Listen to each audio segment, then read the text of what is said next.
Welcome back to Dreamland Encounters. I share stories of otherworldly experiences to help you relax and drift off. Drop a comment and let me know where you're joining from. I'd love to hear. My escape had always been the lake. After months of grueling 12-hour shifts at the plant, home felt suffocating.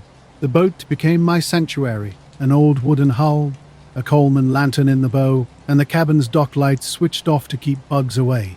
Midnight had passed, and a thin, coin-like moon hung low in the sky. The summer heat dissolved into a sharp, clean air that made me pull my jacket collar tight. I'd been casting lines for hours, catching only smallmouth bass and my own churning thoughts. This was one of those perfect mirror lakes that perfectly reflected the heavens. Stars scattered like ash across a black canvas. No wind disturbed the surface. Frogs croaked in distant reeds, and my fishing line was the only other sound breaking the silence. Something felt different that night. The strike indicator moved subtly, like a cat gently pawing a curtain. Concentric circles spread outward as if someone was skipping stones past the lilies. But no stone had been thrown, and the surface remained undisturbed. The ripples approached, then vanished without a splash. It was as if the lake had quietly cleared its throat. I tried to rationalize insects beneath the water's surface, wind creating strange patterns. But things kept getting stranger. My watch jumped back 2 minutes. My phone showed no service despite having a signal earlier. I tucked it away, a talisman against the unknown. Then something moved across the lake's center. At first, I thought it was a bird, a bright streak skimming the surface. But birds make noise, and this was silent. Something was out there, just beyond my understanding. Here's the rewritten text. The lake stretched out before me, smooth and silent. I knew every inch of these waters. I'd fished here most of my life. Logs, drifters, boats with reflective strips. I'd seen it all. But this was different. Something moved across the surface, without touching, without sound. A silver sphere, precise as a marble sliding across glass. No splash, no wake. Just a narrow, silvery track where moonlight caught its edge. I moved fast, then slowed, crossing an old marker buoy. That's when everything changed. For a heartbeat, I became that sphere. Small, bright, perfect. Then I flattened like a coin tossed across a table. I didn't ripple the water. Instead, I bent light itself. The stars behind seemed to slide sideways, as if someone had nudged the entire canvas. My hands, usually steady, began to shake. The cheap camcorder I always carried for random shots would have trembled on its tripod. The sphere, if that's what it was, circled about 50 yards away, moving like something checking its surroundings. Its path traced an impossible pattern, as if a ruler had been bent into a ring. A hint of metal gleamed, like polished chrome, catching moonlight. The soundless motion made the lake feel impossibly vast and thin. Then suddenly, it was gone. Not flying away, not with a dramatic exit, just absent. 1 second a silver line existed. The next, the water read smooth as an unmarked page. Frogs resumed their chorus, as if nothing had happened. I sat in my boat, rod in hand, muscles cramping, waiting for the water to reveal more of its story. At dawn I returned to the cabin, adrenaline still coursing, needing to move under my own power. Boards creaked beneath my steps. Abby, the dog, barked her small, irritated greeting. I tried telling Mary, the lake's owner, and my neighbor with her rough laugh and rougher coffee, but words stuck in my throat. So I said it anyway, because sometimes you need to hear something out loud to understand its reality. A silver ball, she responded, practical as always, making me feel slightly ridiculous. But I knew what I'd seen. Mai was awake, rod in hand, watching. She chewed the inside of her cheek, skeptical. Maybe there was an angle I was missing. A seal or something that keeps coming at night. Her smile told me she didn't believe my story. You old fools and your tales. I didn't venture out that afternoon. I told myself I'd been spooked by too many late nights, that the brain was a trickster, but curiosity doesn't like being snuffed by logic. 2 nights later, I returned with a camcorder, thermometer, and my trademark stubbornness. Sitting in the same spot, same light, I watched the lake's center like a blind man listening for a distant sound. Strange things happened. Air pressure dropped twice, as if we'd briefly entered a plane. My watch seemed to slip time, nudged somehow. When my hand touched the rod, it felt unusually warm against the cool night. Wood smoke drifted across the far shore, hinting at a late-night grill. The water hummed an unfamiliar tune. At 11:48, the camcorder's LED flashed a battery warning. I swapped batteries, annoyed. Later, reviewing the footage, I discovered a 30-second block missing, a clean cut with no visible tampering. A week passed quietly. I shared less with Mary, her laugh somehow diminishing the experience. Around this time, a black sedan appeared regularly at the road's edge, always present at dawn, vanishing by noon. My photograph of it came out inexplicably grainy. 2 nights later, around 2:30 a.m., it happened again. The sphere emerged from the inlet, skimming closer than before. As it passed the dock, the water around the pilings flashed like mercury-filled air. Reaching out, my hand felt an impossible coldness where the thing had been. I was halfway across the boards before realizing Abby hadn't barked. She remained asleep on the porch, not even twitching. The next morning, I overcooked the bacon and drove into town with 2 beers in the truck. The hardware store had a regular who sat quietly, nodding while listening. When I said strange things, he nodded and told me about wind tunnels and oil slick glints. The sheriff smiled and asked if I'd seen anything suspicious besides an old sedan. I mentioned the light and my missing footage, trying not to sound too desperate. "You keep telling yourself you're safe," he said, "and maybe that's all you need for now."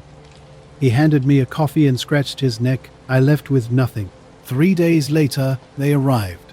I saw them before hearing the 2 men sat on my porch swing when I pulled in late after working extra hours at the plant. The porch light was off. They wore black suits, clean and unwrinkled, as if they'd been precisely positioned. A stillness surrounded them, like wood-carved figures placed just right. One had a thin face with a nose that suggested he measured words carefully. The other had a wide jaw, set back slightly with rigid shoulders. Neither young nor old, they looked cut from the same grey cloth. My first instinct was to back up and leave.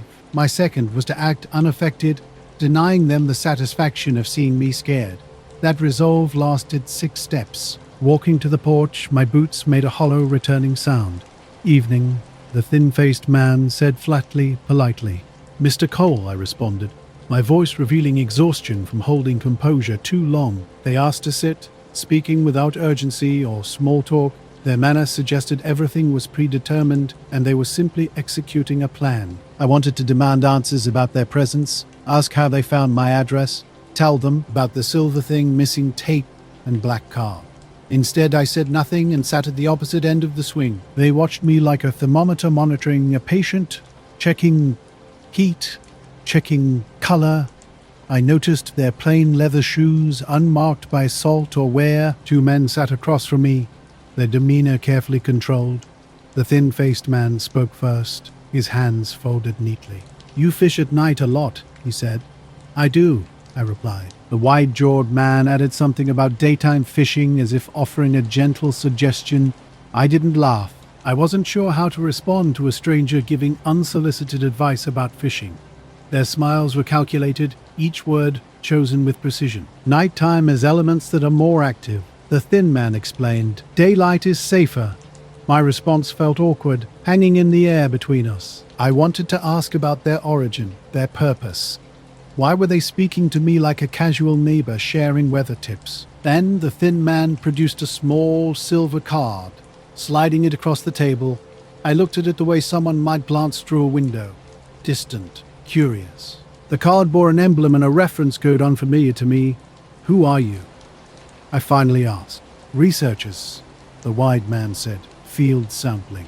He leaned forward, attempting to sound reassuring. "Public safety." The words carried weight. They were careful to sound official, like people you could approach with a complaint. Not threats, but instructions. "If something's bothering you, tell us," the thin man said. "If we can help, document it. No need to be in harm's way." I mentioned seeing something silver on the water. My sentence trailed off, incomplete. They nodded, the kind of men who remember without writing things down. When the wide man reached into his pocket, I instinctively flinched. An old habit. A pamphlet emerged instead. Plain paper.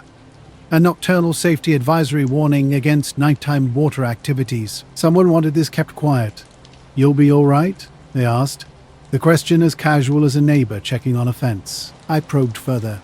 Do you work for the county? Do you have IDs? We're with a regional unit, the thin man replied. We can provide contact information through official channels if requested. The ball was in my court, and they'd move if I asked. For 20 minutes, they questioned me. My boat, my routine, the bait I used, whether I kept a light on the dock. Mundane questions that felt anything but ordinary. The men who came were precise note-takers. They scribbled quietly, not drawing attention to their writing. After watching the tree line until I lost sight of them, I checked everything meticulously. My camcorder, tape, watch, and the little items on my tackle shelf. Something felt off. The missing block on the tape hadn't reappeared. My spare reel of line looked slightly different, as if someone had carefully unspooled and examined a section before rewinding it. Days passed. The black sedan vanished from the road. The hardware store man started smiling at me again. Mary's approach softened, offering coffee more frequently. Daytime trips became routine. Lake conditions normalized. Fewer odd pressure drops. Fewer ripples. I convinced myself I was done with nighttime water expeditions. I told myself I'd been lucky. Those men had helped. A person could be careful and remain safe. I kept their card in my wallet, not to call, but like a reminder of a doctor you hoped never to visit. Months went by. The camcorder sat untouched in the top drawer. Occasionally I'd play the footage, growing frustrated with missing frames that felt like someone editing my life. Once, long after their departure, a coin-like glint on the floor. Water caught my eye from the porch. The dog watched the far shore, then returned to sleep. Daylight became my preference. I'd chuckle remembering the wide man's advice about sticking to daytime. No confirmation call ever came. The watch stopped its irregular rhythm. The sedan never returned. Life settled back into its slow, familiar rhythm. Small dramas resumed, a fence needing repair, a stubborn generator, a neighbor's kid bringing over a rescued raccoon. The men in black transformed into a story I might casually share to sound worldly. Sometimes, when I launch the boat at midday and the lake gleams like polished glass, I let the rod hang loose. I watch the horizon, remembering. Natter charm. A flick of light. Sometimes I was an animal doing something graceful. Other times, I thought about how I'd bent the stars for a moment. The two of them on my porch swing told me to fish in daylight, like a neighbor suggesting I wear a jacket. I did what they asked. I left the night for owls and singing coyotes, going out when the sun was up, when the lake buzzed with dragonflies and life that didn't move like a coin. Some nights I'd wake at 2 and listen, half expecting the water to clear its throat. Standing at the window, I'd watch the dark and the line of birches stopping the view. I told myself I was safe with lights on, keeping the card in my wallet, not because I trusted it, but because I needed to remember who warned me to be careful. We left the trailhead at 4:30 in the afternoon. 3 of us, me, Jenna, and Mark. We were packed light, planning a quick overnight trip to the ridge above Coldwater Hollow. The forecast promised calm weather, a clear night with a thin fog in the valley that would melt by mid-morning. I'd done this route years back, before late bakery shifts and when my knees were younger. We wanted the valley view at dusk and the Milky Way after dark. Nothing complicated. I brought a small DSLR to pretend photography skills. Jenna had a phone with a decent camera, and Mark carried his never-dying headlamp. The trail smelled of crushed pine and dust. We joked, traded push-ups to feel like teenagers, loud small talk that keeps people moving. When trees opened near the second saddle, the valley dropped away. Fog sat low in the hollow like a pressed blanket. Light was the color of coin, gold from the sun, silver from the incoming moon. We reached our campsite on a flat rock, set up the small stove while the sky bled out. The first odd thing was the sound. The forest wasn't completely quiet. Some birds were still around late in the season, but the valley had a particular hush, like someone had muted the bottom layer. I noticed it more as a shape than a thought. The usual river hum, cricket chatter, distant ATV sounds were present but muted, as if someone had turned down the bass. Jenna noticed it too. We ate beneath the eastern boulder, watching the sun smear its last light across the sky. Without headlamps, we set up camp, letting our eyes adjust to the darkness. Mark shared stories about his cousin and raccoons, and we laughed while the valley spread softly at our feet. Around 9, as the last bright strip of sunset bled away, the fog began collecting points of light. At first, we thought they were hikers' lights moving between cars and cabins, but these were too steady, rising and lowering like breath, splitting and joining like schools of fish. Jenna zoomed in with her phone. The screen revealed dozens of tiny white pinpricks moving slowly beneath the fog. They weren't on the road. Two lights would skim near the tree line, drift toward the middle, then circle back in perfect small arcs, like someone drawing with a compass. No noise existed. The fog swallowed any potential sound. Occasionally, the lights would almost hover, and when they did, a darker patch would pass underneath, as if the light was cutting through the air. Mark clicked his headlamp on and off, suggesting maybe a hunter with a drone. His voice was casual. We were adults trained to rationalize unusual experiences. The drones make sound, and we'd heard nothing. These lights moved like delicate glass shells. I set up my DSLR on a small tripod, framing a long exposure over the valley, hoping to capture a river of light across the fog. As the shutter clicked, strange occurrences began mounting. My digital watch blinked the wrong time briefly. Jenna's compass app spun wildly. Mark's headlamp flickered between dim orange and bright white. We watched, because that's what you do when something oddly beautiful appears. You observe, you wonder, you try to understand. We were hiking, laughing about battery issues, when someone mentioned electrostatic and we burst into laughter that felt too loud. The lights around us behaved strangely, braiding and threading together, one skimming low over the fog before sinking. Its descent was different from a normal descent. The fog dimmed in a perfect ring, about 6 feet across, as if an invisible palm had pressed into its surface. We watched this bubble of emptiness hang suspended, then drift. I tried photographing the ring, but my camera's live view stuttered briefly. The preview looked normal, yet the ring was absent. Jenna recorded a short video snippet. Her app quickly declared the file corrupt. We exchanged knowing glances and shrugged. The woods have a way of doing this, of making you hyper-aware of your senses' limits. Driven by that unavoidable human curiosity, we hiked down the ridge for a closer look. Loose gravel and racing heartbeats marked our descent, with fog rising to meet us like a heavy curtain. The lights moved differently now, more purposeful, slipping behind the tree line and darting across the field in sharp, seemingly deliberate lines. Then we noticed something unusual. Where the lights passed through shallow areas, the fog formed curious columns, not quite smoke, not quite solid, always in pairs suggesting legs. No complete figures, just hints of potential forms. I stayed quiet about these impressions until Jenna whispered, "Do you think anyone's down here? People?" Her voice was low, as if the valley might be listening. We crept lower, reaching the tree line with a clear view of the meadow. No hikers, no truck lights, just these strange lights moving at the hollow's far end. They seemed to be tracing patterns like someone practicing intricate knots with an invisible rope. Their movement was patient, deliberate, unlike a quick airplane crossing the sky. Two of the brightest lights rose, hovering just above the ground. They slid together in a way that made the fog between them ripple. For a brief moment, the ripple's edge looked almost metallic, reflecting moonlight slightly brighter than the surrounding fog. My skin tingled. I took a photo with the tripod, the shutter opening and closing with its usual soft sound. When we checked the shot, the image showed star trails, captured by the long exposure with no other lights. Everything we saw with our eyes seemed thinner through the glass.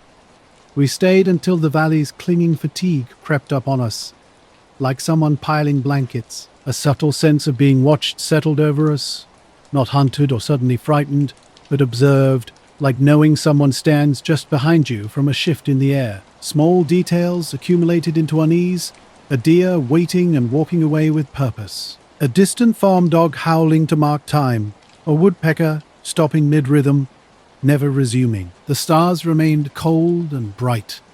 We hiked back up the trail, single file, heads down. Valley lights moved in their own unhurried calendar, unconcerned with matching our pace. At camp, I packed my camera, more from tired hands than any sense of secrecy. We drank tea and debated our night's plan. Mark wanted to stay, Jenna opposed, and I wavered between. We took turns keeping watch, as mountain travelers often do. Someone lighter, someone attentive. I lay awake, mind turning on small gears, hearing the valley's breath and occasional twig movement, beetle skitters. Around 2 a.m., with eyelids too thin for comfort, Jenna tapped my shoulder. "Look," she whispered, pointing down. The lights now clustered closer in the hollow, weaving in what seemed a deliberate pattern. What caught her attention was their perfect straight line cutting through the fog, terminating at a tree. We watched the light pause and hover, almost motionless at the tree's base. Then came a moment of absolute stillness. A sound absence pressed through the air, like a pressure change. Crickets fell silent. The world seemed to hold its breath. Jenna's soft, sanity-preserving laugh broke the tension. "That's not normal," she said. "We decided to pack up, not running with film-like panic, but moving with the calm of people wanting to distance themselves from something delicate and strange." At the trailhead, a long gravel parking lot and metal sign awaited. The metal sign awaited crunched under my boots, and the night air carried a cold, metallic scent. A black sedan, gleaming like it had just rolled off the assembly line, pulled up beside us on the main road and stopped. 2 men in black emerged, their movements neither casual nor hurried but precise and measured. One was tall and thin with a sharp nose, the other shorter and broad-shouldered. Sunglasses covered their eyes despite the bright moonlight. They approached with hands positioned forward, a posture that suggested constant readiness. The thin one's smile didn't reach his eyes when he asked, "Evening. Any good photos?" His question hung in the air like a neutral object being offered. I froze, caught mid-thought. Jenna turned pale. Mark mumbled something about seeing lights. The men's expressions remained unchanged. The tall one tilted his head slightly. "We mean, did you happen to get any photographs for records?" The word records sounded casual but carried weight.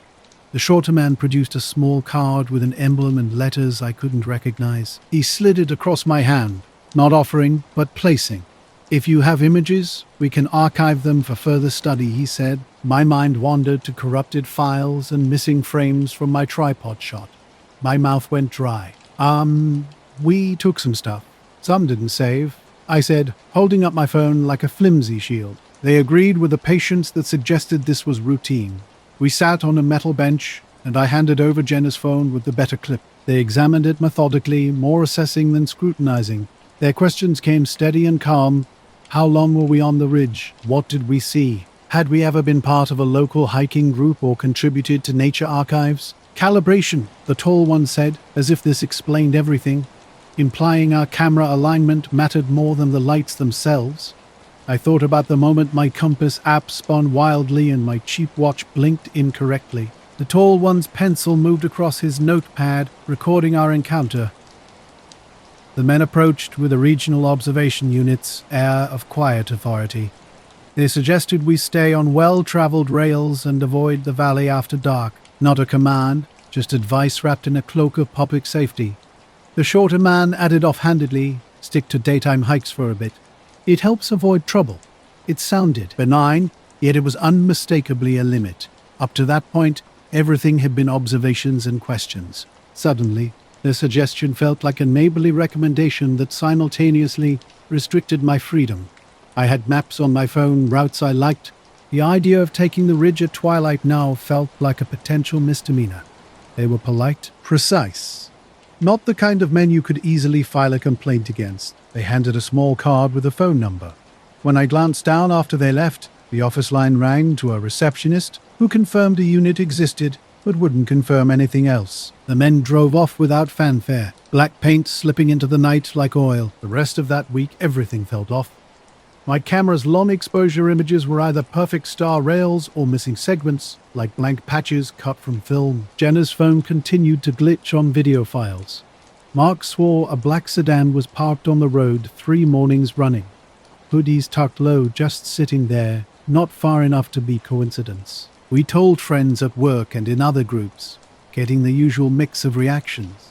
Some were sympathetic, some laughed, some thought we'd had too much mountain air. Life continued. I returned to baking, learning to time the loaf so it rose when the shop opened. Jenna went back to grad seminars. Mark talked about rivers and driftwood. We didn't plan any night hikes after that. Sometimes I thought about texting the men, asking for their names or agency, or at least requesting a card with an identifiable office number, but there was an odd politeness about their visit. You felt almost rude, probing too hard into the civility they offered. Months later, I found a note in a local outdoor forum thread.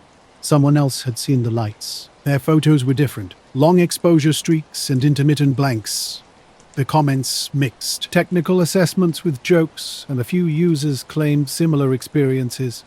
Nay, I was trudging along the ridge behind the old Thompson property in northern Vermont that Thursday evening, my usual hunt taking me through a landscape quiet in a way that fog rolled off the nearby river, clinging to pine trees like static. My rifle hung over my shoulder, and my pack was tightened up, the one with extra lenses and my old Canon for wildlife shots. I don't typically carry camera gear during hunting, but this time I made an exception, just in case something worth photographing appeared. The forest had been silent for hours. No birds, no rustling of squirrels, just the occasional snap of a branch beneath my feet. This kind of quiet often happens before dusk, but tonight felt different, as if the woods themselves were holding their breath. I followed a deer trail down toward a clearing I knew well. The path opened to a low valley where grass grew tall and green, usually dotted with frost this time of year. When I stepped into the clearing, something was already brewing. Regional observation units had asked for files, and several people reported strange image issues. Their photographs looked fine initially, but small gaps would appear upon later review. Explanations varied: satellite interference, cosmic rays, cheap electronics. These theories felt like a hastily assembled patchwork. I still visit the ridge sometimes during the day. The valley is stunning at sunrise, with fog burning away as if nothing unusual had happened. Wildflowers bloom in the meadow, deer graze, and woodpeckers hammer their rhythmic sounds. My camera stays in the pack now, and I leave long exposures to others. At night, I sleep with windows cracked, as always. I check my phone for calls before bed, like someone wanting to feel secure. Sometimes I catch myself looking down the trail toward the hollow, half expecting two men in black to settle on a porch swing and politely remind us of some unspoken limits. I carry the memory of those lights, how the fog bowed like a hand, the unsettling casual question hanging in a dark gravel lot. Any good photos? They left with that query suspended in the air, as if this small neutral exchange could maintain some sense of order. We kept walking that night, three of us, with the moon above and the valley below. Lights cut their arcs across the sky. Later, men at the trailhead in tidy suits and white cards asked us for images like librarians. We went home. The hollow remained unchanged. The lights, for now, kept their own time. I don't have a definitive answer, but the experience lingers, a quiet mystery waiting in the landscape. Not a circular burn mark sprawled across the grass, meticulously etched into precise rings. Not just flattened or trampled, but burned with an almost surgical precision. I stood frozen, staring at the scene before me. 3 perfect rings, each about 6 feet wide, circled a central patch scorched down to bare dirt. A faint metallic smell hung in the air, the kind that comes from something intensely heated. Slowly, I pulled out my camera, wanting to document this surreal moment. Low-hanging mist softened the edges of the surrounding trees, creating an otherworldly atmosphere. As I crouched at the outer ring, trying to frame the perfect shot, movement caught my eye. 2 men emerged from the tree line opposite me. They looked ordinary, black suits, black ties, black shoes, but something about their movement was unnatural. They glided smoothly, with an eerie deliberateness. Their faces were cleanly shaven, expressions blank and neutral. "Evening," one said, his voice completely flat. "You shouldn't be here." "This is private property," he continued. I froze, camera halfway to my eye. My hunting excuse stumbled out awkwardly. These weren't normal people. Talking to them felt like conversing with mannequins. No genuine human warmth, no natural breathing or facial expressions. I nodded quickly, lowering my camera. "Okay, sorry, I'll leave." "Your camera," the first man said, pointing directly at it. Something in his tone made my spine tingle. I realized they'd approached silently, the fog seeming to thicken around them and muffle their steps. My gut screamed to run, but my legs wouldn't move. The taller man tilted his head slightly. "Do you have export controls?" The question seemed bizarre, out of context. I laughed nervously, explaining it was just a camera. They continued advancing, moving in perfect synchronization. Mist swirled around their feet like smoke. The hair on my arms stood on end. Finally finding my courage, I began backing toward the tree line. "Okay, I'll leave," I stammered. They didn't follow, just watched. And then, almost instantaneously, they vanished, slipping between trees like shadows melting into the mist. A week that haunted me like a persistent shadow began with a moment of pure silence. Nothing moved except the faint swish of fog. My heart racing, I ran from the ridge, not stopping until I reached my truck near the river access. My hands trembled so violently that I nearly dropped the keys. Looking back, the ridge appeared empty, with fog curling between pine trees. The clearing I just experienced seemed to have vanished, as if it were nothing more than a fleeting hallucination. Sleep became elusive. Each time I glanced at my camera, a sense of dread crept over me. Then Tuesday morning arrived. At the small electronics shop I manage in Stowe, 2 men in black suits stood waiting, their faces blank, movements deliberate. I froze by the front counter, coffee cup suspended mid-air. These weren't customers. "You have a moment?" the taller one asked. Numbly, I nodded and led them to the side office. "Export controls," the shorter man said, his eyes drifting to the camera repair corner. When they pressed about my drone's recordings, I felt deep in my chest that this was no joke. I admitted to flying near the ridge a few days earlier, insisting it was just a hobby drone. They nodded, seemingly unsurprised. "Delete all footage immediately." I hesitated. Delete? But it was on my SD card at home. Their tone left no room for negotiation. "You will do this tonight, and you will never share this with anyone." They left as abruptly as they arrived. Back home, I sat on my couch, the SD card in my hand, staring as if it might suddenly come alive. Eventually, I transferred the files to my laptop. Fear held me back from watching immediately, part of me dreading what I might see, another part wondering if the entire experience had been a hallucination. When I finally opened the files, the drone footage began normally. Treetops, the winding river, fog crawling like smoke, and then I saw it. A dark shape hovering above the ridge. The Thursday afternoon was grey and windy in Ashland, Oregon, with trees groaning in the sky looking like steel wool. I'd been trying to capture footage of the river bend for my little side project. Nothing fancy, just slow pans over water and treetops. I'd flown drones for years in quiet spots like this and was pretty competent handling the winds. While hovering the drone above the tree line, I noticed something odd.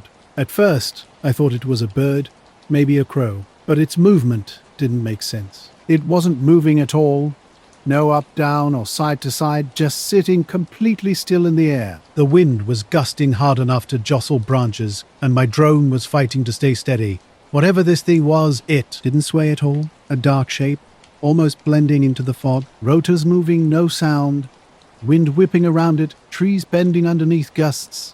But I stayed perfectly still, a shadow against the fog.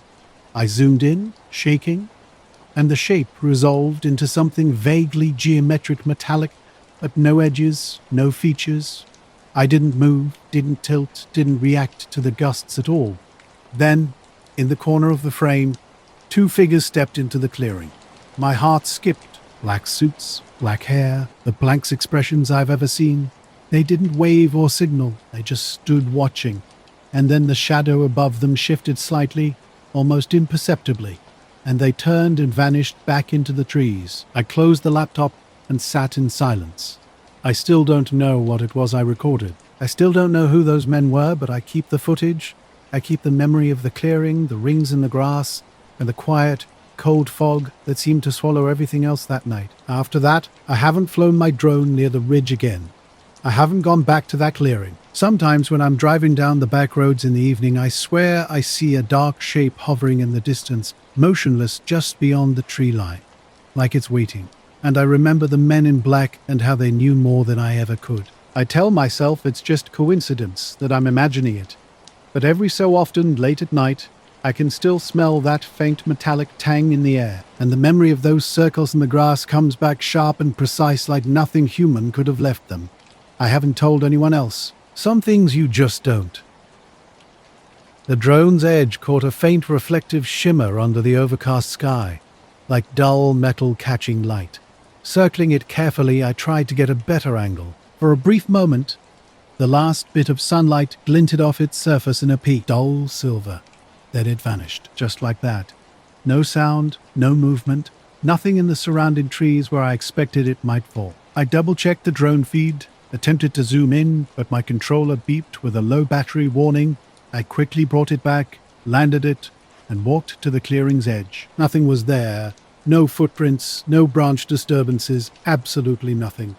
My stomach tightened, but I tried to brush off the strange experience as a trick of light. Days later, on Monday, I was working at the small electronics shop where I repair and sell drones and cameras. Around midday, two men entered together. Dark suits, polished black shoes, and clothes pressed so perfectly, they practically shouted their importance while simultaneously warning you not to ask questions. They approached the counter directly where I was testing a drone battery. Export controls, one stated abruptly. I blinked, confused. He gestured broadly at the display, asking if the drone had export restrictions. His companion stood silently, arms crossed, watching me with an intense, almost predatory focus. "I'm not sure what you mean," I responded, my voice tighter than I intended. "It's just a consumer drone. Nothing special." He nodded non-committally. They explained they were required to inquire about commercial-grade optical equipment that could potentially capture restricted areas. I tried to sound casual, insisting it was just hobby equipment for landscape photography. After exchanging an unreadable glance, the first man pulled out a small notebook. He wrote something, tore out the page, and handed it to me with instructions to check serial numbers and report any irregularities. I stared at them, bewildered. "Report to who? Who are you exactly?" They didn't answer. They simply nodded and walked out as if they owned the street. Standing there, I realized my hands were shaking, and not from morning caffeine. The corporate inspection seemed routine, but my mind kept drifting to that hovering shape in the trees. Black-suited men were suddenly asking about export controls for my hobby drone, which only heightened my curiosity. That evening, I returned to the clearing, drone in hand, hoping to rationalize what I'd seen earlier. Was it just a weird bird or a distant plane reflection? The wind had intensified, and as I slowly filmed the tree line, making wide passes, something caught my eye. At first, I barely noticed it. A slight bend of light across the canopy drew my attention. Then the shape snapped into focus. That same dark form, perfectly still about 50 feet above the tree line. Despite fierce gusts that made my drone struggle, it remained motionless.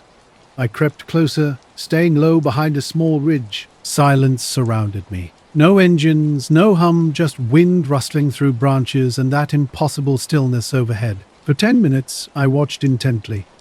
Zooming in on my controller screen revealed no wings, no obvious propellers, just a matte dark form. The reflection puzzled me.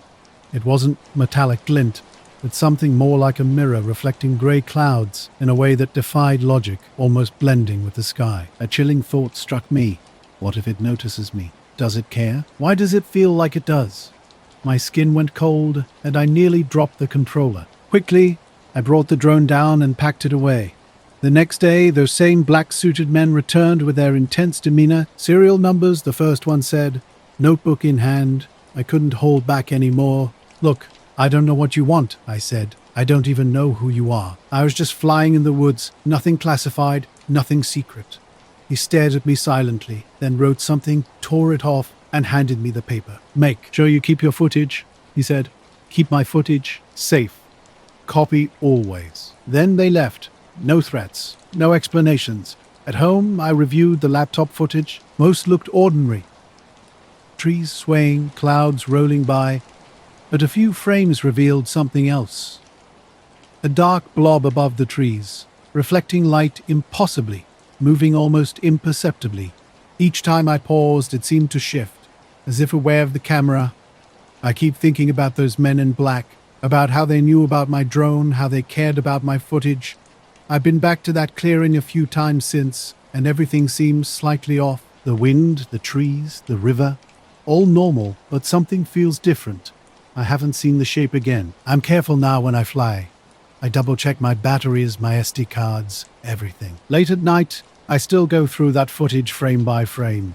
In the reflection of the trees, against the grey sky, I swear I sometimes see a dark shape that isn't really there. I don't know what it was. I don't know who they were, but I know that whatever I filmed, whoever noticed it, it mattered enough for them to come in person twice to make sure I kept it. And I have no idea why. It happened on Route 97, north of Lake Chylon, late one night. The sky was clear, the moon high and bright, and the road mostly empty. I remember thinking it was the kind of night where you could hear your own engine over everything else. The air was crisp and still. I'd just passed the turnoff for a little resort town when I noticed the lake on my right. Normally, I wouldn't have given it a second thought, just another body of water, but that night, something caught my eye. The lake was glowing. It wasn't like a splash or a boat. A single circular light hovered at the surface, then shot straight up into the air, faster than anything I'd ever seen. Faster than a plane, faster than a helicopter.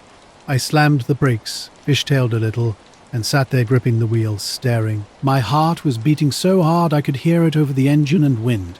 The light went up maybe 100, 200 feet. No sound, no ripples after it left the water. Just a smooth vertical streak into the sky. Then it blinked out, gone. I sat there for probably 10 seconds before realizing I should keep moving. My hands were shaking as I steered back onto the road. I couldn't stop thinking about it. I'd heard the stories like everyone has. Lights over the lake. Strange disappearances, but I'd never seen anything that made me question my own eyes like that. By the time I got to the gas station, I was still keyed up, trying to tell myself it was probably some reflection. The boy with a strong spotlight, something normal. I pulled in, parked, and went inside. The gas station late that night, the scene felt off from the moment I arrived. Pump 4 was already taken, but two men stood by the next pump caught my attention immediately. They wore black suits and ties, the kind of cheap, stiff fabric that never seems to fit right. They looked like extras from an old spy movie, completely out of place. One man had his hands in his pockets, while the other stared directly at me as I walked past. At first, I didn't think much of it. Gas stations attract all sorts of strange people at night. But then something changed. As I passed by, the staring man spoke in a flat, almost mechanical voice. "Did you see it?" My heart started racing. What?" I asked. "The reflection," he said, "from the lake." I froze. The other man shifted slightly, waiting for my response. Through the station windows, the lake looked calm and dark as ever. "Yeah, I saw something," I mumbled. I don't really know what it was. They simply nodded, and the speaking man added, "Careful what you say. Not everyone understands." I felt stupid, quickly filling my tank while trying not to stare at them. What were these grown men in black suits doing here, asking about a glowing light over the lake in the middle of the night? When I turned back, they were gone. The pumps were empty. I checked the mirrors, nothing. I hadn't seen them leave or a car drive away. It was like they had just vanished into the night. Driving home, I kept checking the rearview mirror. For a mile or two, I thought I saw something black moving in the shadows near the roadside. But whenever I blinked or turned my head, it disappeared. I convinced myself I was just imagining things, that the adrenaline was making my brain play tricks. At work the next day, I tried to push the whole incident out of my mind. I didn't mention it to anyone, not even my best friend Mike. Part of me didn't want to sound crazy. But every time I thought about the glowing object or those two men, something felt off. A quiet pressure in the air I couldn't shake. A week later, I cautiously asked my younger brother Alex if he'd seen anything weird over the lake. He shook his head initially, then paused. I thought I saw something, a light. Went straight up, didn't make a sound, but I figured it was fireworks or something. We looked at each other, an unspoken understanding passing between us. A month went by. Nothing happened. One night, driving down Route 97, something strange happened that I couldn't explain. The lake looked dark and calm at first, but then I caught a glimpse of a faint glow moving slowly under the water. It vanished before I could fully process what I'd seen. Instead of stopping, I drove on, my hands gripping the steering wheel so tightly my knuckles turned white. A few miles down the road, I pulled into a gas station, trying to calm my nerves. The fluorescent lights buzzed overhead, and I kept glancing at the windows. That's when I saw them. Two men in black standing by the pumps, not moving, just waiting. Something compelled me to walk up to them, even though my chest felt tight and my legs felt heavy. They didn't speak immediately. The man who had been silent the night I saw the strange light finally broke the silence. "Did you see it tonight?" he asked. My voice cracked as I responded, "Yes, I think so. Something in the lake." The other man spoke next, his tone calm and almost casual.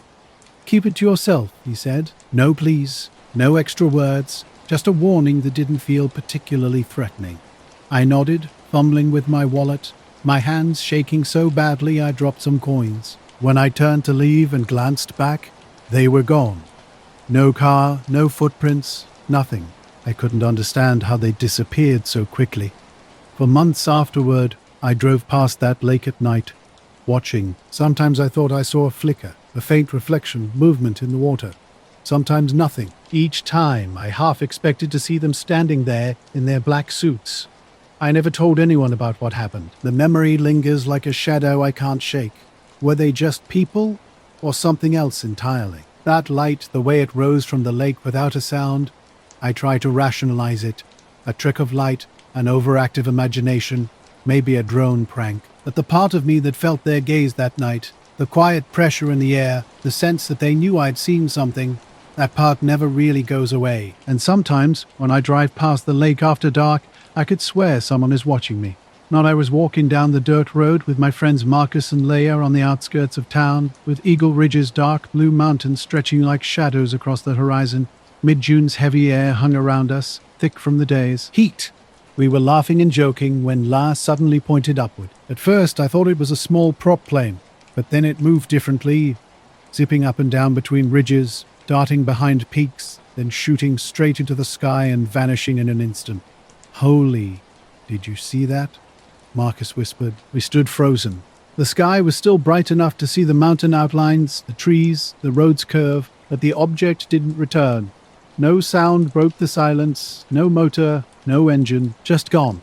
The walk home was eerily quiet. Everyone tried to act normal, but we were clearly shaken. I kept telling myself it was just a plane or drone, but deep down I knew better. The next day at school got even stranger. In the guidance counselor's office, two men in black suits sat waiting, older, bald, with hair so slicked back it looked artificial. Mrs. Halbrook was nowhere to be seen. They called students in one by one. Sitting outside, I watched kids emerge looking dazed, muttering vague responses like, "Yeah, just answer questions, okay." Their faces were pale, a tense energy surrounding them. When my turn came, one man asked calmly, "Have you noticed anything unusual recently? Disturbances in the sky? Sounds? Lights? Movements that don't match conventional aircraft?" My mind raced. "Yeah, maybe," I admitted. "I saw something over the mountains yesterday." The other man quickly scribbled a few words in his notepad, then looked up. Something strange was happening, and I knew it. It started with what I'd seen up in the mountains, a fast, darting light with no sound that disappeared into the sky. When I first reported it, the men in the office were calm but intense. They asked about details, about who else was with me. I told them about my two friends, keeping my voice steady even though my hands were sweaty. After that initial interview, things got weird. Dark-suited men started appearing at the edges of places, parking lots behind the football field, always just at the periphery. Whenever I looked directly at them, they'd vanish. Then came the humming. It started late at night in my bedroom, a low pulsating sound that seemed to vibrate the window slightly. I tried recording it, and the audio was strange, a constant low hum with occasional skips that made my chest feel tight.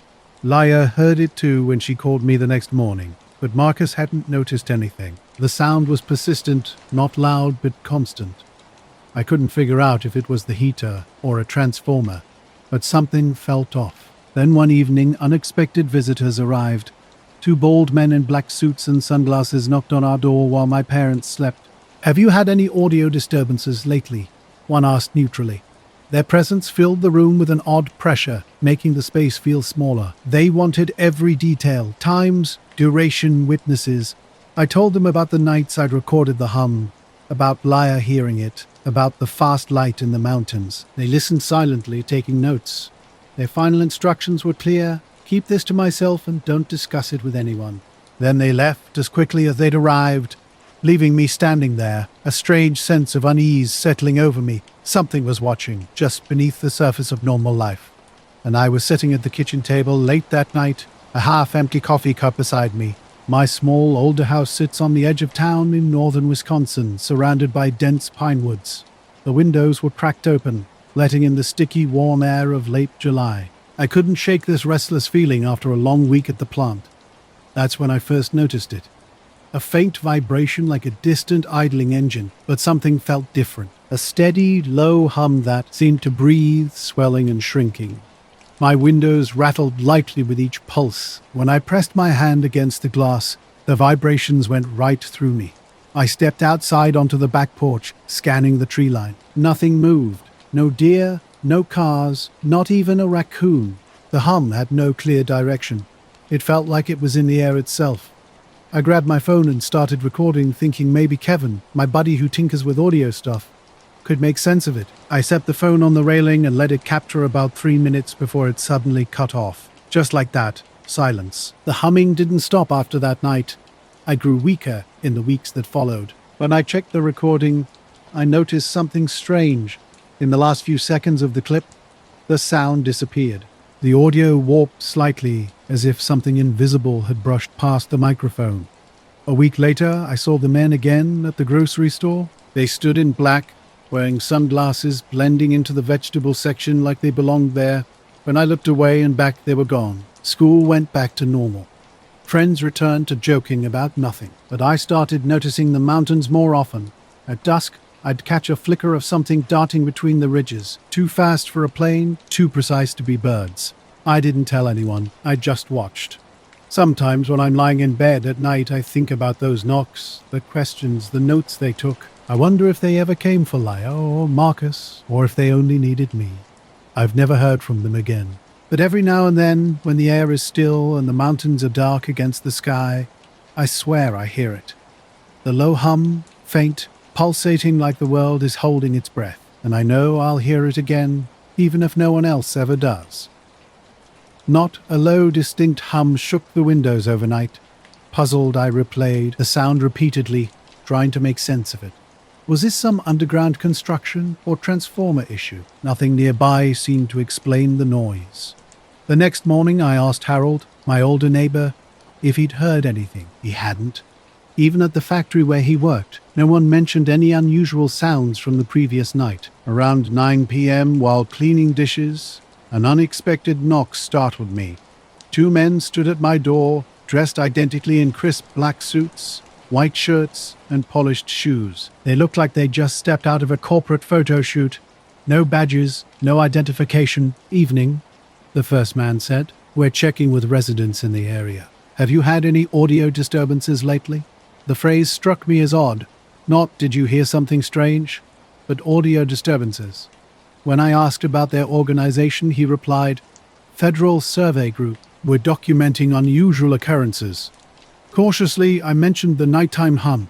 Both men nodded, as if this was precisely what they'd been seeking. The second man remained silent, holding a notebook, but not writing anything. Did you record it? The first man asked. I froze. How could they know? I denied recording anything. They exchanged an unreadable glance. If it happens again, the first man instructed, please do not attempt to capture it. Just note the time. Then, without a waiting vehicle, they vanished into the pine shadows. My heart raced. The encounter lasted barely 3 minutes, but left me unsettled. How did they know about a potential recording I hadn't mentioned to anyone? That night, sleep eluded me. Every house creak, every distant car sound put me on edge. I kept watching the windows, expecting someone to appear. Nothing happened. The next day I tried to replay the recording. It was gone. Only the timestamp remained. 2:30 a.m. I tried playing the file on my phone, but a message popped up. File cannot be opened. Connecting the phone to my laptop yielded the same result. The file was there, but empty. A week has passed since those men came by. I keep replaying everything in my mind. The hum that seemed to exist everywhere at once. The recording that vanished. The men who knew about it before I even mentioned it. I haven't heard the hum again, but late at night, I think I see 2 figures walking past the edge of the woods, moving slowly, silently.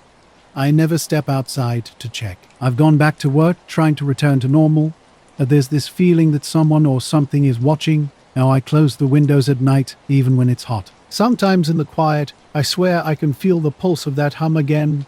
Faint, but real, vibrating just under the skin of the house. It's not something I discuss with anyone. People think you're crazy when you talk about experiences like this. But I can't shake it. Every night, I check the clock, then the windows, half expecting them to return, or for the sound to start again, or the file to reappear. I keep the phone on the counter just in case. When the wind moves pine needles in a certain way, I wonder if they're out there somewhere, waiting. It's not frightening in a way that makes you scream, but it's here, under the skin of everything. And it's not normal. I don't know why it happened or who those men really were. All I know is that after that night, nothing has felt the same. I've tried to rationalize it, telling myself it's just some weird electrical thing, a mental trick, maybe a passing truck with a subwoofer too close. But I can feel that vibration in the air, and I know what I heard. I know who showed up the next evening, standing perfectly still, asking questions they shouldn't have been able to ask. I still live here, but I keep the blinds closed and the doors locked. Every time a car goes by, I glance out the window, half expecting to see someone in a black suit walking alongside it. Even though I haven't heard the hum again, sometimes when I'm alone and the house creaks in a certain way, I feel that vibration just under my feet, just beneath the floorboards. And I remember the pulse, the sound that shouldn't have existed. I don't know what happened. I don't know what it means. All I know is that something did, and it left its mark. Here's the rewritten version. The industrial park was dead silent when I finished my last cleaning round at 3:30 a.m. Fluorescent lights buzzed overhead with an uneven rhythm, and the HVAC system hummed like the building was breathing. September's early morning air felt cold, yet carried a hint of late summer warmth, with a sharp bite that crept in whenever a door opened. My headphones played an old country station, helping me ignore the overwhelming emptiness. Something felt different that night, quieter than usual. When I stepped out of the east side service door to grab trash from the loading dock, I immediately sensed something was off. At first, I thought it was just a person moving between vehicles, but the figure was strange, glowing faintly, pale white, sliding across the lot without seeming to touch the ground, not walking exactly, but moving in an impossible way. I froze, squinting to understand what I was seeing. The shape was vaguely human, wrapped in lights or fog. Security lights were steady, and this glow didn't match any reflection. Then, just like that, it vanished behind a line of trailers. No sound, no gravel crunch, no engine noise, nothing. My first instinct was to dismiss it as imagination, maybe a trick of shadows or a weird reflection on my glasses, but my gut told me different. That cold, tight twist you get when you know something unexplainable just happened. Around 5 a.m., while locking up the east doors, I noticed a small car parked on the far side of the lot. No lights, no movement. I hadn't seen it when I arrived at 11 p.m., and no one was around. I figured maybe a co-worker had left it overnight, though something felt off. By 6 a.m., sunrise was washing the lot in pale light. That's when I saw them. Two men standing right by my car. Both wore new, perfectly pressed black suits and matching hats. Their faces were, well, that's when things got really strange. The morning light cast everything in pale, almost colorless tones. Two men approached me, their features blending into the dawn. I didn't recognize them from the park. "Morning," one said, his voice unnaturally steady, like someone reading from a prepared script. Were the security lights malfunctioning last night? I blinked, keeping my keys gripped tightly. "No, I don't think so. Everything looked fine." The second man nodded slowly. "Good, we just wanted to check." He added, "It's very easy for something to go unnoticed when a building's empty." My eyes darted between them and my car. They didn't smile, they didn't move, they just stared, waiting for me to say more. "You're the janitor?" My throat went dry. I wanted to tell them about the glowing figure I'd seen. Part of me thought I should run. But something about their calm, precise demeanor made me hesitate. Something felt off. Nothing unusual. I shook my head.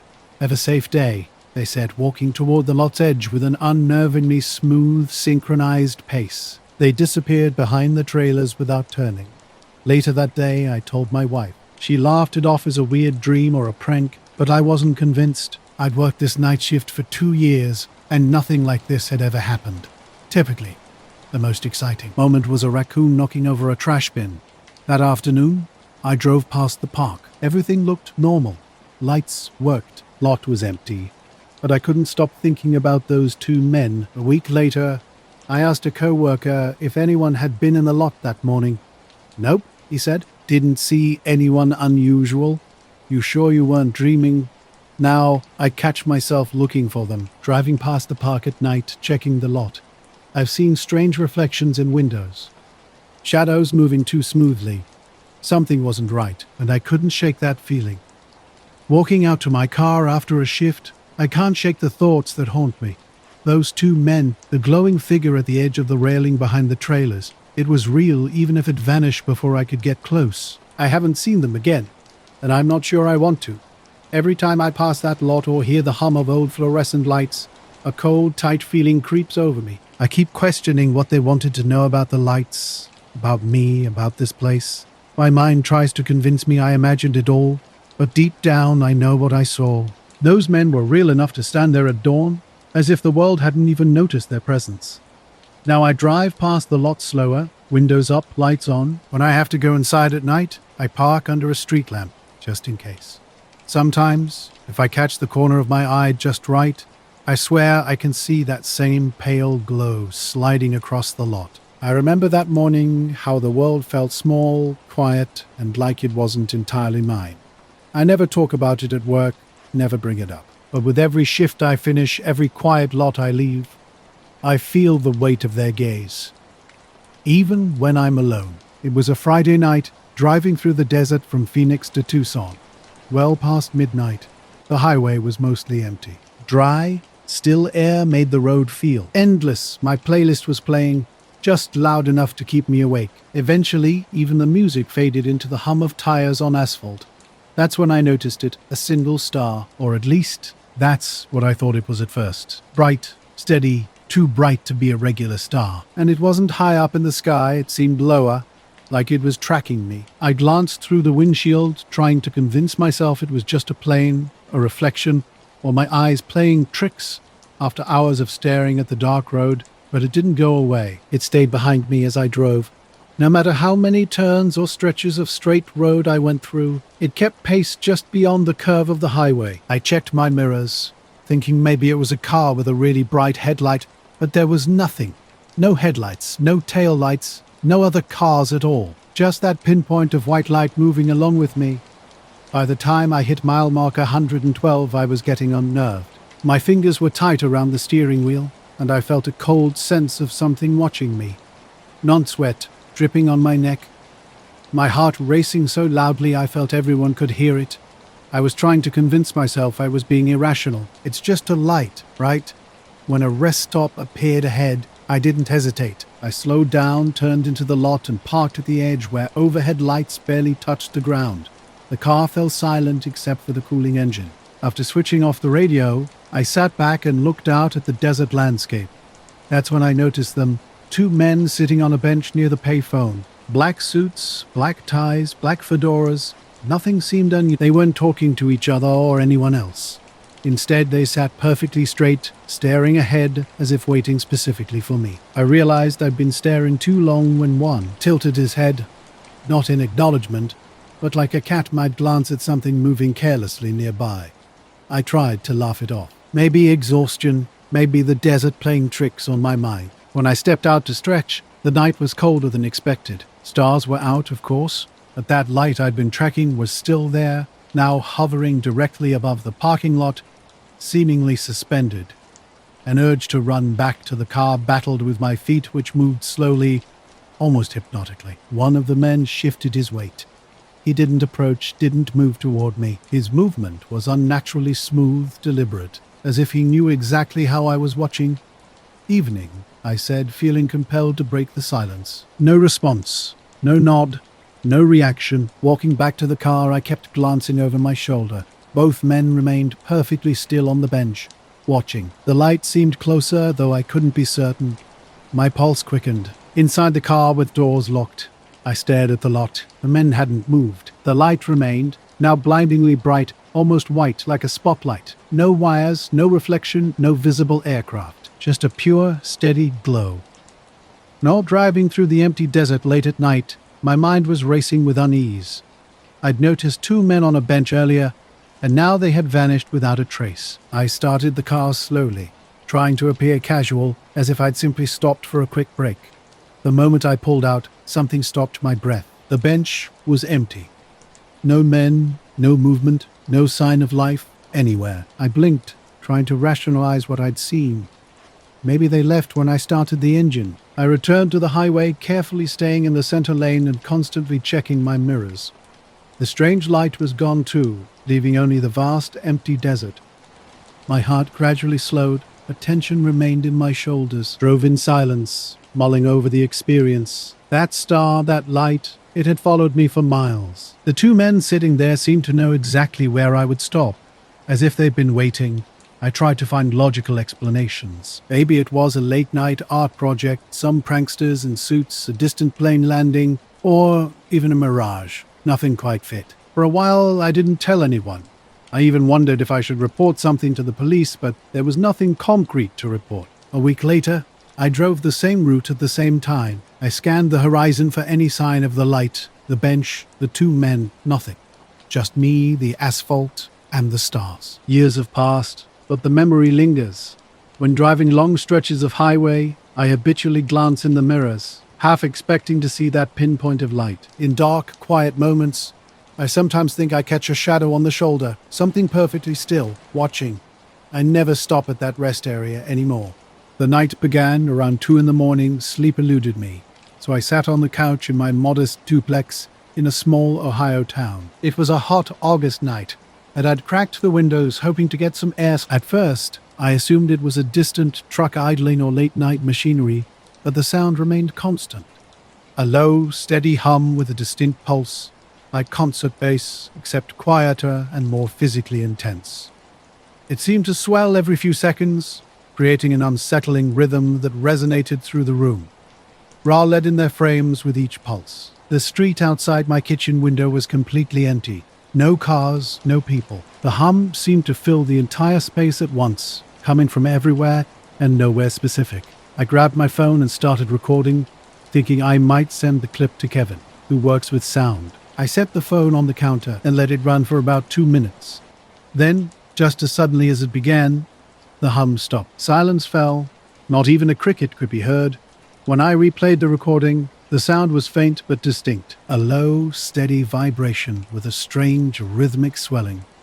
I listened repeatedly, trying to understand its origin. At first I suspected underground work or a power issue, but something felt off. That unease followed me to bed. The next morning I checked with Mrs. Patel, my upstairs neighbor. She hadn't heard anything, though she sleeps with a fan running.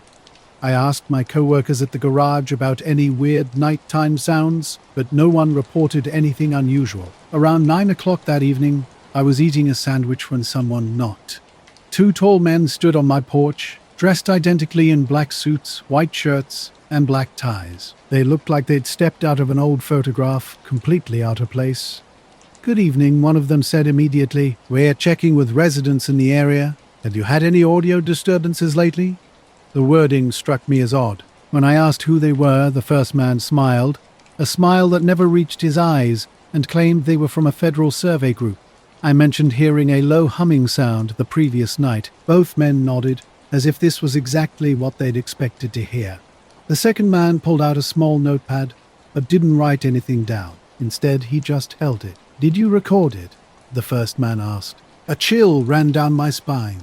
I hadn't told them about the recording. Trying to appear casual, I said I'd just noticed the sound for a few minutes. Now I do car work in a little garage outside Lincoln, Nebraska. Sometimes if a job runs long, I just stay until it's done. That night, I'd been fixing a transmission for a guy who needed his truck the next morning. By the time I cleaned up and locked up, the streets were empty and the air had that heavy late summer humidity that clings even after the sun's gone down. My route home takes me along county roads, flat stretches with nothing but cornfields on either side. It's the kind of drive where you can go 10 minutes without seeing another car. I have the windows down halfway, radio low, just trying to unwind. About 10 minutes into the drive, I saw a glow up ahead on the right.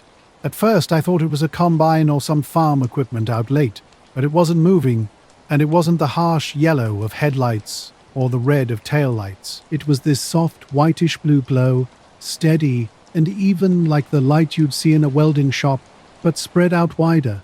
As I got closer, I realized it was coming from the middle of a cornfield. I slowed the truck, pulled off onto the gravel shoulder, and killed the engine. Then 2 men approached. The first man said, "If it happens again, please do not attempt to capture it. Just make a note of the time." Then, as if that settled it, they both stepped back and said, "Thank you for your cooperation," and walked down the driveway. There was no car parked out front when I opened the door. By the time I leaned out to check, they were already halfway down the street on foot, side by side, not talking. I shut the door and locked it immediately. The whole encounter lasted less than 3 minutes, but it left me shaken. How did they know I'd recorded it? Nobody else knew, not even Kevin. I hadn't sent him the clip yet. That night, I sat in the dark, phone in my hand, waiting for the hum to come back. It didn't, but every time a car went by or the house creaked, I felt like someone was standing outside listening. The next day, when I finally worked up the nerve to play the recording again, the file was gone. It was still on the list, time-stamped at 2:17 a.m., but when I tapped it, it wouldn't play. Just an error message. I tried plugging the phone into my computer. Same thing. The file was there, but empty, showing 0 seconds. I haven't heard the hum again since that night, but sometimes if I'm up late, I'll look out the window and think I see 2 figures standing across the street, just barely in the shadows. I never go out to check. The cornfield stretched out about 50 yards from the road, rows of stalks casting sharp shadows in the dim glow. Something unusual caught my eye. A flat disc-like shape, maybe 30 feet across, sitting between the corn rows. It wasn't a tractor or anything I recognized. The light wasn't coming from above. It was emanating from the object itself. The metal surface glowed faintly, as if illuminated from within. I sat in the truck cab for a full minute, just staring. Part of me wanted to get closer, while another part urged me to drive home and forget about it. Curiosity won out. I turned the truck around and headed back to the shop, grabbing my phone before returning to the spot. But when I pulled up again, the glow had vanished. Rolling down the gravel shoulder, I scanned the rows. The disc was gone, or at least invisible now. Instead, 2 men stood near the field's edge where I'd stopped earlier. They weren't farmers, no reflective vests, no caps, no equipment, just 2 men in black jackets and dark pants, standing perfectly still and facing the road. I slowed but didn't initially stop. One raised a hand in a half wave, signaling me to pull over. Against my better judgment, I lowered the window. The man who'd waved stepped closer. Pale-skinned, clean-shaven, around mid-40s, his expression remained unchanged as he spoke. "Fields closed tonight. Spraying. No greeting, no explanation." I glanced past him into the rows. No equipment, no tanks, no lights, no engine sounds. Just dark corn swaying in the night. Breeze. I asked about the light I'd seen, but he repeated the same flat statement about field spraying. The second man remained motionless, standing a few feet back, hands at his sides, staring at me. I couldn't make out his face clearly, but sensed he was older. Neither man looked like they belonged in a cornfield at midnight. I nodded, muttered an apology, and put the truck in gear. Checking the rear view, I saw both men still standing exactly where they had been. Night, after work around 10 or so. The park near my place in Northern Virginia has a decent trail that loops through some woods and back around a big open field, maybe 2 miles total. It's not lit, but I always bring a headlamp. Most nights it's empty except for the occasional dog walker. This was early October, one of those clear, cool nights where you can see every star.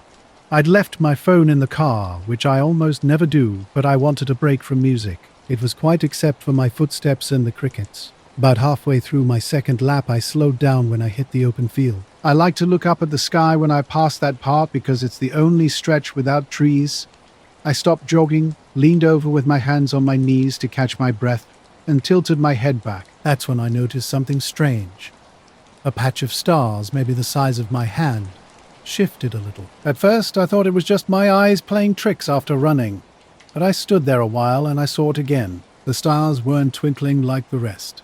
They were duller, almost faint, like they were behind a film of glass. And the whole patch moved, sliding a few inches to the left, then stopping dead still. I kept blinking, trying to make sense of it. I thought maybe a cloud had drifted in, but there weren't any clouds. The rest of the sky was sharp and clear. I turned off my headlamp just to check. By the time I go home, I felt wired. I kept replaying the moment I first saw that glow, how unnatural it looked, how the disc seemed to light the corn from underneath. But the men, that stuck with me more. The way they appeared so quickly, like they'd been waiting, and their explanation didn't make any sense. Farmers don't spray fields at night with no machinery, no lights. The next day I drove the same road in daylight. The field looked normal, rows intact, no signs of tracks or burning, no equipment. I slowed at the spot where I'd seen the glow, and for a split second I thought I saw a faint ring in the dirt between the corn rows. But maybe it was just where the irrigation had cut deeper. I didn't get out to check. I've passed that field plenty of times since then, and I've never seen anything like it again. But sometimes when I drive home late, I'll slow down without realizing it, scanning for any strange light out there in the rows. And every time I do, I half expect to see those two men standing here again, waiting. Something felt wrong with the sky. It wasn't lining up right, like someone had taken a square cutout and was dragging it across the stars. I stood there for a while, not exactly scared, but with a deep sense of wrongness, like I wasn't supposed to be looking at it. I switched my headlamp back on and forced myself to keep running. By the time I finished the loop, all I wanted was to get to my car and go home. The lot was empty when I'd parked earlier, so I wasn't expecting anyone. But rounding the last bend, I froze. Two men were leaning against my car's hood. They didn't look like typical park visitors. Black jackets, black pants, dark shoes. They were too put together for a late-night outdoor encounter. No reflective gear, no water bottles. They looked like they'd been waiting. I slowed to a walk, trying to decide what to do. They didn't move. When I got close, one spoke. His voice was calm, almost casual. "Enjoy the illusion," he said exactly. I stood there, still breathing hard, staring at them. They weren't smiling, but weren't threatening either, just blank. The second guy, taller, tilted his head slightly as if studying me. I asked what they meant. They didn't answer. The first guy just repeated, "Did you enjoy the illusion?" By then, I was rattled. My keys were in a small pouch on my shorts, and I kept brushing my hand against it, ready to unlock the car. They were blocking my way, and I told them I needed to leave. The taller one stepped aside slowly and deliberately, never taking his eyes off me. The other guy stayed by the driver's side door. I unlocked the car with the fob. The flashing headlights and sound made me jump. The guy by the door finally moved, giving me room. I slid in and started the engine immediately. One leaned down toward my window. He didn't knock, just bent down so his face was level with mine. I couldn't see his eyes, dark glasses, even at night. But I felt him looking at me. "Best not to look up too long," he said. Then he straightened. Both turned at the same moment and walked across the lot into the trees. Not toward another car or the street, straight into the dark woods. I sat idling for a good minute, stunned. I was fishing out of Booth Bay Harbor that morning. Late September, still warm enough to go out alone without freezing, but the fog was thick on the water. I'd taken my little 20F lobster boat out a few miles past the usual spots. I wasn't running traps that day, just dropping a few nets, seeing what I could pull in before the season slowed down. It was one of those mornings where everything felt muted. The engine noise, the gulls, even the waves slapping against the hull, all sounded dampened by the fog. I remember pulling the first net in, around 8, mostly junk, seaweed, couple of undersized cod I tossed back. On the second hole, though, the net came up heavy and uneven. At first, I thought I'd snagged on some rocks or maybe an old lobster trap, but when I finally dragged it over the side, there was this metallic thing angled up in the mesh.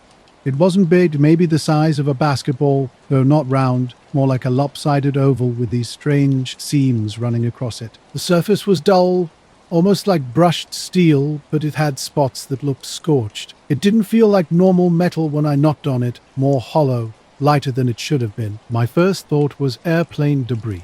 Maybe some part from a crash or a buoy that had broken apart. I was leaning over it, trying to see if it had any numbers or markings when I heard another engine in the distance. That wasn't unusual out here. Plenty of guys run their boats early, but what struck me was how quickly the sound grew. Through the fog, this black boat came sliding up toward me, not a skiff or a fishing boat, but a sleek-looking motorboat. Dark hull, no visible name or registration. 2 men were standing in it, both wearing black jackets and caps. One of them cupped his hands around his mouth and called out, "You pulled something that doesn't belong to you." That made me laugh nervously, like he was joking, but they weren't smiling. Headlights pointed at the railhead, half expecting them to reappear. They didn't. I drove home with my hands shaking the wheel the whole way. The next morning, I went back, just to make sure I hadn't imagined it. Broad daylight, families walking dogs, kids on bikes, everything normal. No sign of anyone, but when I stood in the same spot in the field, I couldn't find that moving patch of stars again. I still run there sometimes, but never without my phone anymore, and never without glancing at the sky. As little as possible when I pass that field. Note on the water when they appeared, their boat pulling up so close I could make out details of their clothing. The uniforms, if you could call them that, were unnervingly plain, with no distinguishing patches. Both men wore sunglasses, which struck me as odd given the thick fog surrounding us. "That's military debris. We'll be taking it," the driver said, referring to the metal object I'd just pulled from my nets.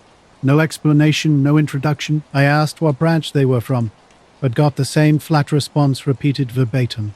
Something felt off. I wasn't attached to the object, but their sudden arrival, as if they'd been watching me, made me uneasy.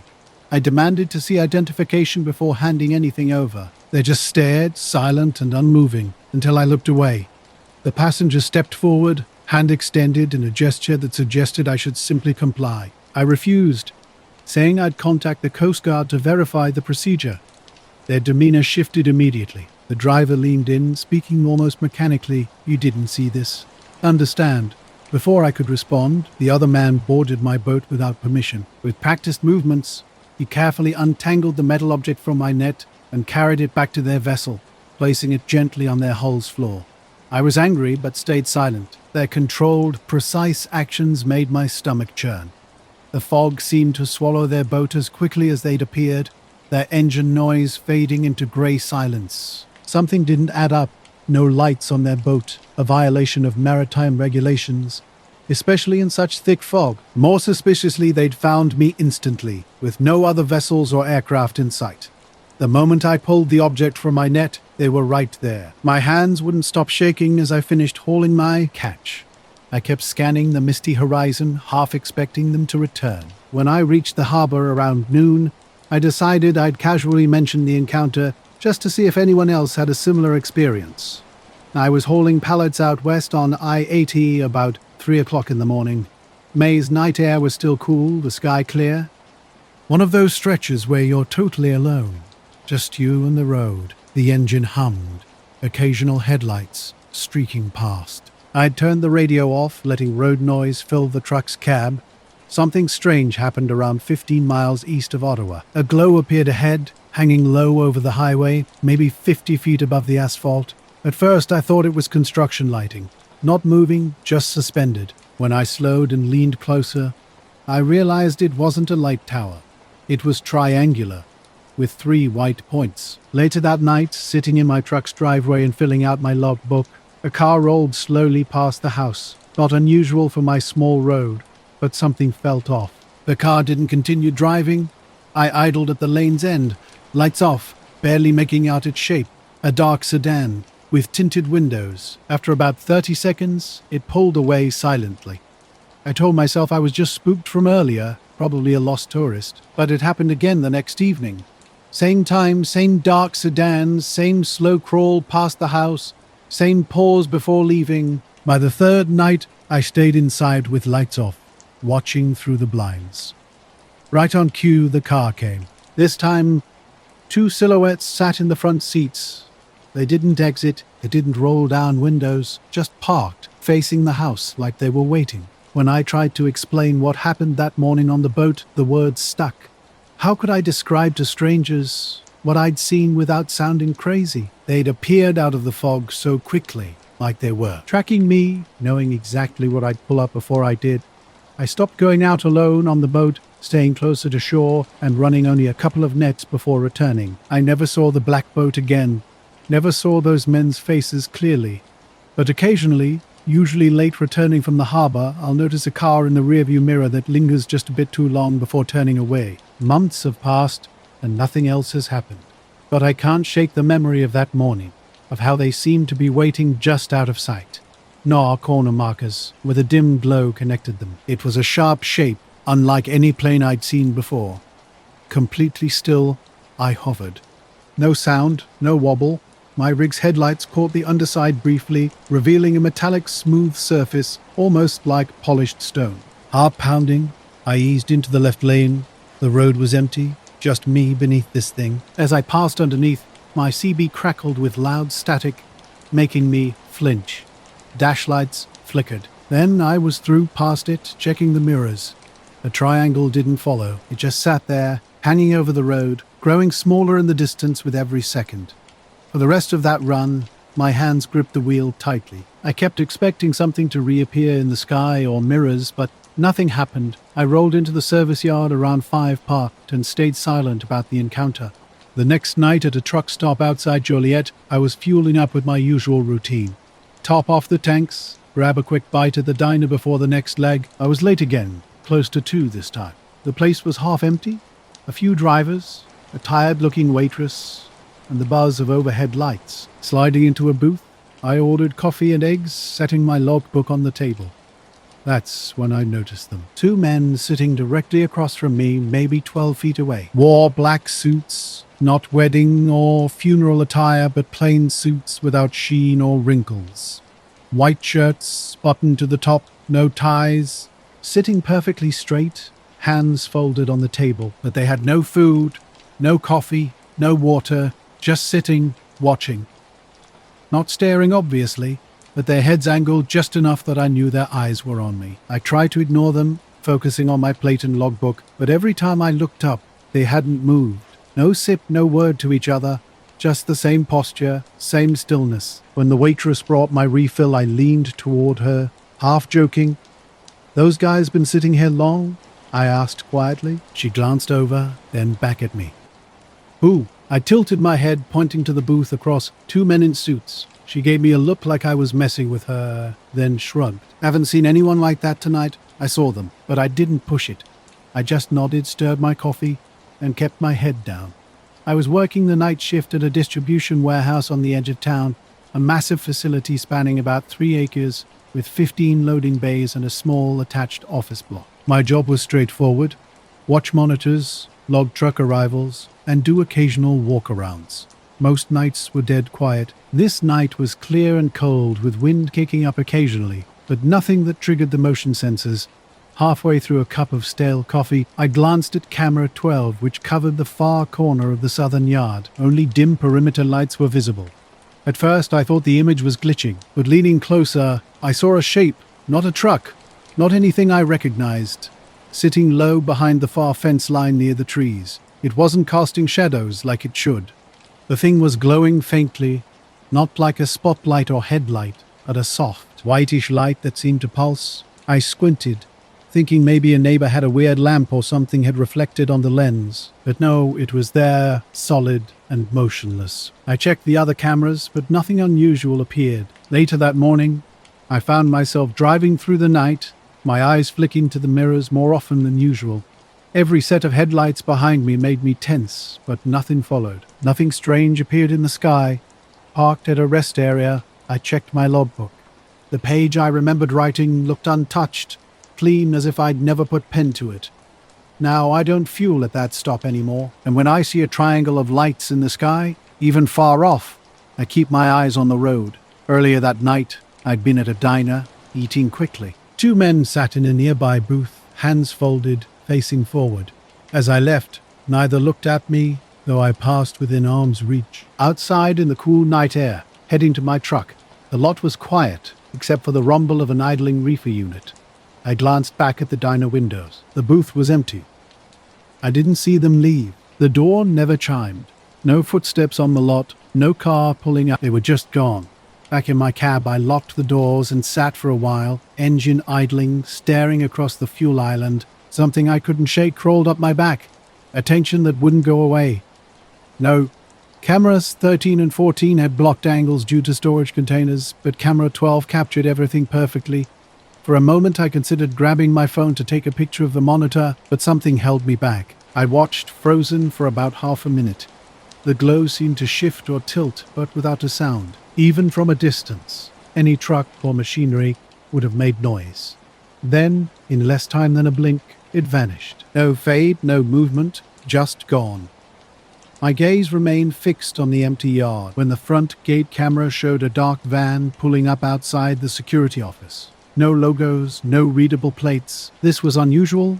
We don't get unexpected visitors, especially not unmarked vans at 2 a.m. Two men emerged. Black suits, white shirts, black ties. They didn't look like typical truck drivers or inspectors. The taller one had a narrow, almost grey-skinned face. The shorter kept his head down, studying the ground. Neither cracked a smile. I'd buzzed the intercom. "Can I help you?" The tall one looked directly at the camera. "We need access to the southern loading bay," he said in a flat, even voice. Those words stopped me cold. The southern loading bay isn't on any public map. It's an old, locked section behind newer expansions. As far as I knew, only management and security knew it existed. I hesitated. He repeated the request word for word. When I asked who they were with, the shorter man glanced at his companion and simply said, "Time-sensitive matter." Every instinct screamed not to let them in. They looked like the kind of men you don't argue with. Perfectly still they waited. I said I'd call my supervisor. The tall one claimed they'd already spoken to him, which I knew was a lie. Dennis, our on-call supervisor, lived 2 towns away and would have informed me about any visitors. As I tried to process this, the shorter man stepped closer to the security door. His eyes, they didn't reflect the light. I've seen enough people come through here to know how eyes look under these lights. His were just flat. I've been flying small aircraft for over a decade, mostly charter flights and the occasional sightseeing trip. That afternoon was routine, a short hop from Billings to a private strip just outside of Sheridan. The air was cold, clear, with a thin layer of high clouds. I remember thinking the light had that washed-out silvery look you get in winter when the sun can't quite burn through. About 30 minutes from landing, I saw something unusual. At first, I thought it was just a break in the clouds, catching the sun in an odd way. But it moved fast. A metallic disc dropped straight down from the cloud layer, perfectly vertical, no tilt, no wobble. It stopped mid-air, hung there for maybe 2 seconds, then shot off horizontally and vanished into the haze over the mountains. No sound, no contrail, nothing. I didn't even have time to react before it was gone. My first thought was that I'd just seen another plane from a weird angle, but there were no wings.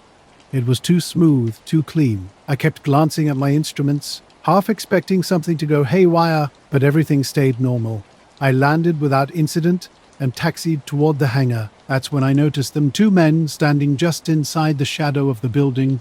Later, when it was dark, I finally told them I couldn't let them in without clearance and reached for the phone. When I looked up again, they were walking back to the van. No arguing, no threats, just turning away like I was nothing. The van pulled off without headlights, rolling smooth down the access road until it was swallowed by the dark. I switched to the road cameras, but they never showed up on any of them, and that road only has 2 turns before you hit the main highway. I went back to camera 12. The yard was empty, still and dark. For the rest of my shift, every creak of the building made me flinch. No more vans showed up. No more strange shapes behind the fence. When Dennis came in at 6 to relieve me, I told him about the men. He just looked at me like I was messing with him. Said nobody called him and no visitors were logged. We checked the gate camera feed. The recording for that time slot was just gone. Corrupted file, the system said. Every other camera was fine except for camera 12. That one was black for about 4 minutes right after I first saw the glow. I stayed quiet after that.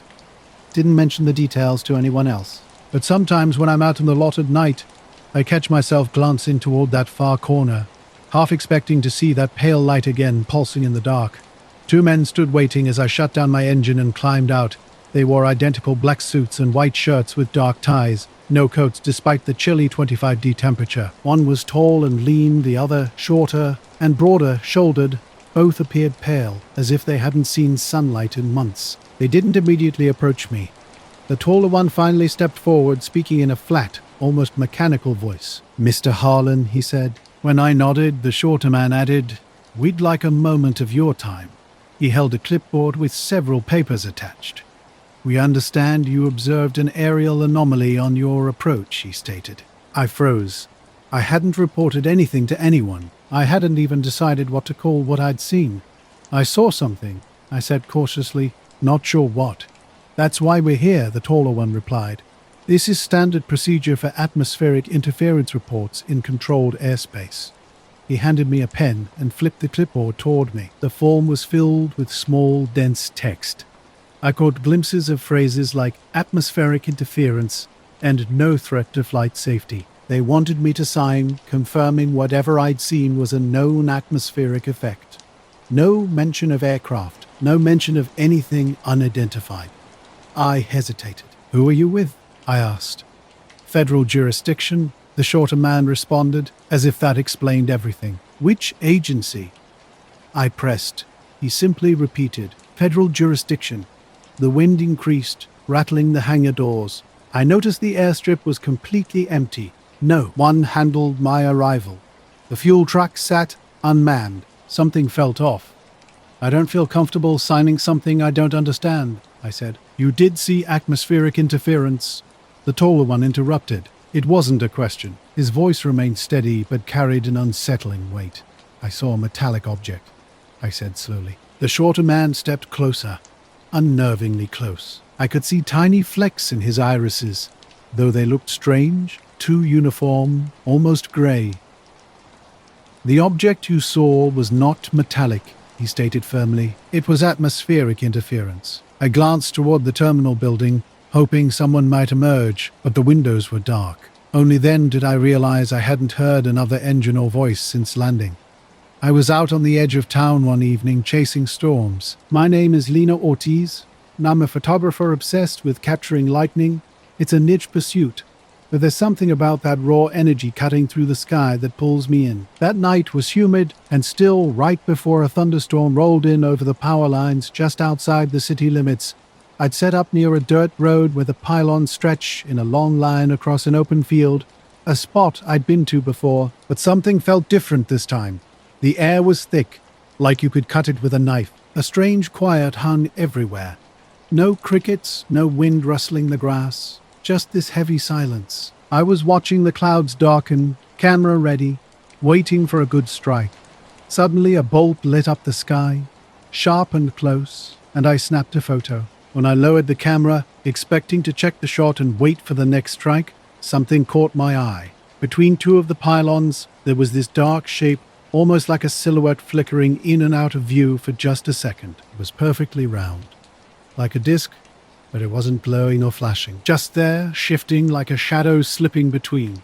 Weeks earlier, something equally strange had happened at an airfield. I'd been approached by two men who seemed more intent on getting me to sign something than explaining why. I signed quickly, wanting to get out of there. They took the paper immediately, stepping back in unison as if our interaction was complete. When I tried to follow them into the hangar, they had vanished. My ground crew guy appeared moments later, claiming no one had been around all day. I didn't press the issue, but later I discovered my flight log was missing, taken without explanation. These encounters left me wondering about the strange connections between what we see and what remains hidden, between the moments captured and those that slip away unnoticed. I was out photographing a lightning storm near the power lines when something caught my eye. A round shape hovered close to the metal towers. At first, I thought it might be a drone or a trick of light. Zooming in on my camera screen confirmed what I'd seen. A distinct disc-like object just off-center, illuminated sharply by the lightning. My curiosity was piqued. The image looked solid, not like a reflection or lens flare. Over the next couple of days, I kept returning to that photo, trying to make sense of it. 2 days later, while editing photos at a quiet downtown cafe, a man in a plain black suit approached my table.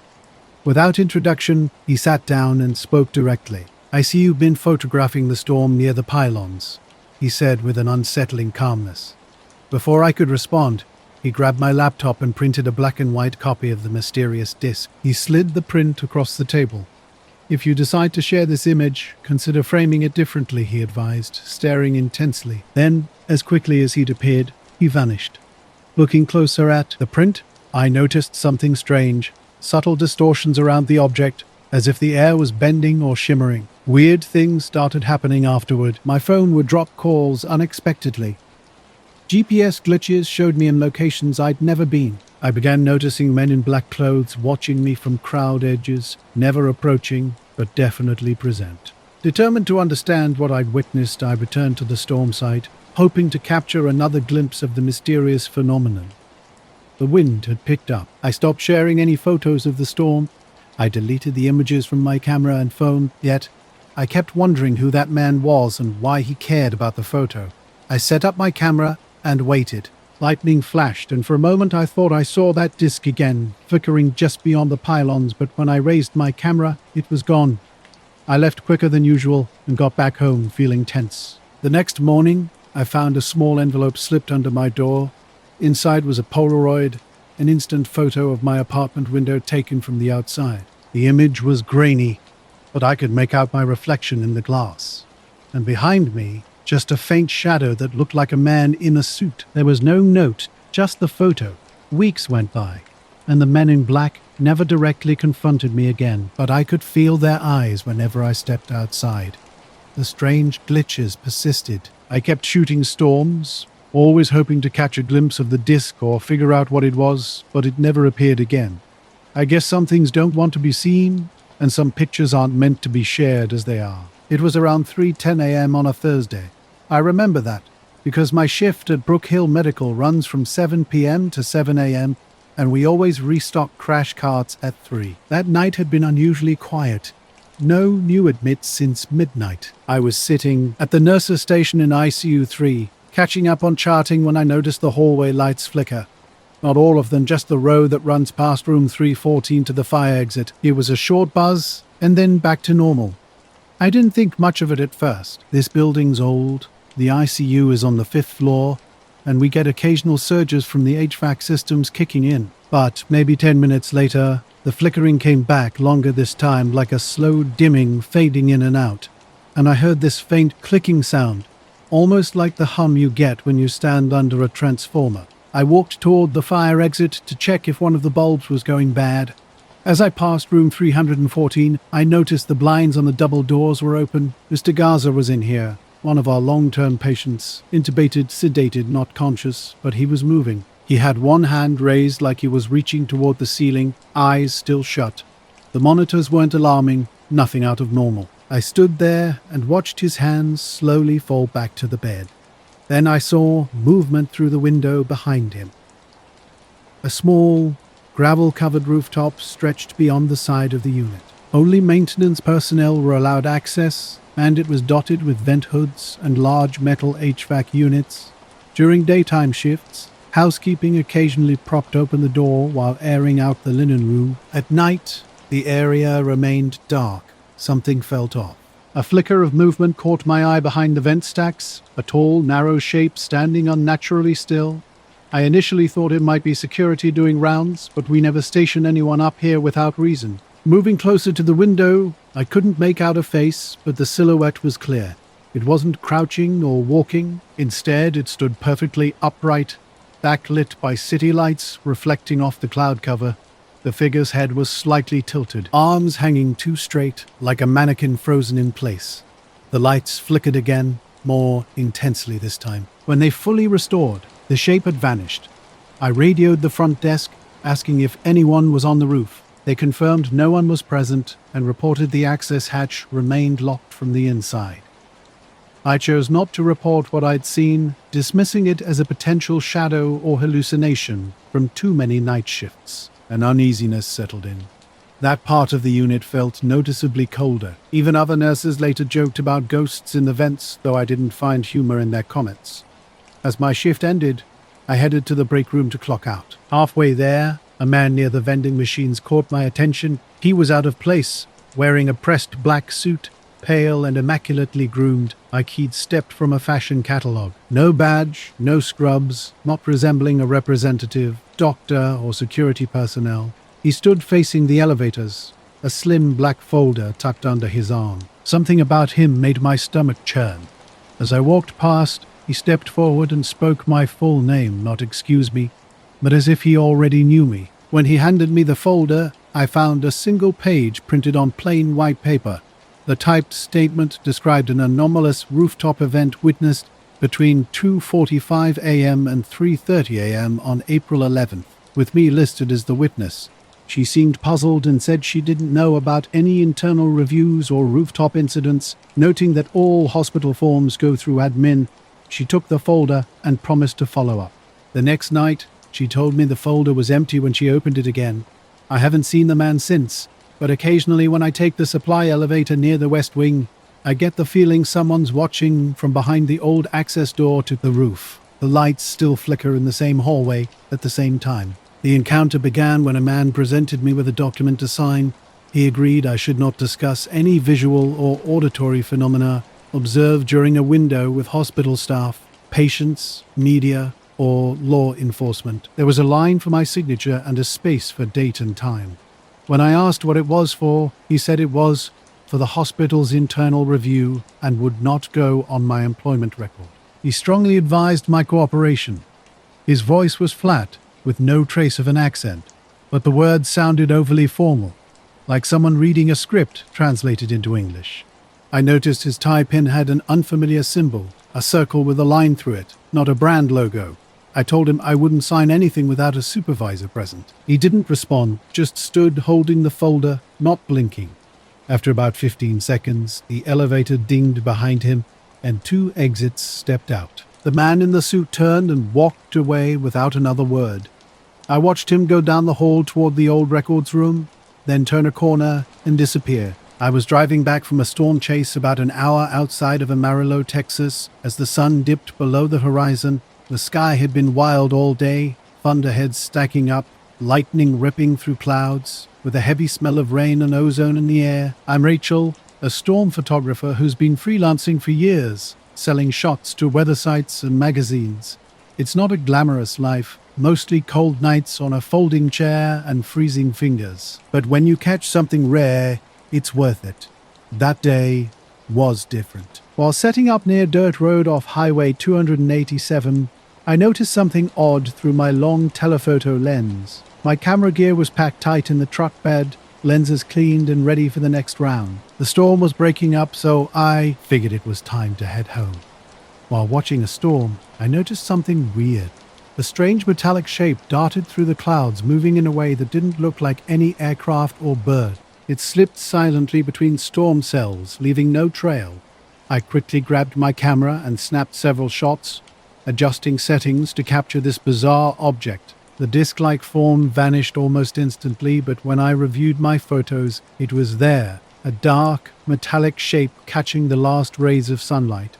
That night, my mind raced with questions. In my basement darkroom, I carefully developed the film. Red light glowed softly as I worked, handling chemicals with precision. The images slowly emerged, storm clouds, lightning, rugged landscape, and then that mysterious metallic blur twisting through the air in a way I'd never seen before. The house was silent except for a dripping kitchen faucet. Suddenly, the basement door creaked open.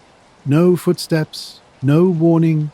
I turned and saw him, a man in a black suit, pale and sharp-featured, standing in the red glow. His eyes reflected the negatives, cold and calculating. "Can negatives lie?" he asked, voice steady and controlled.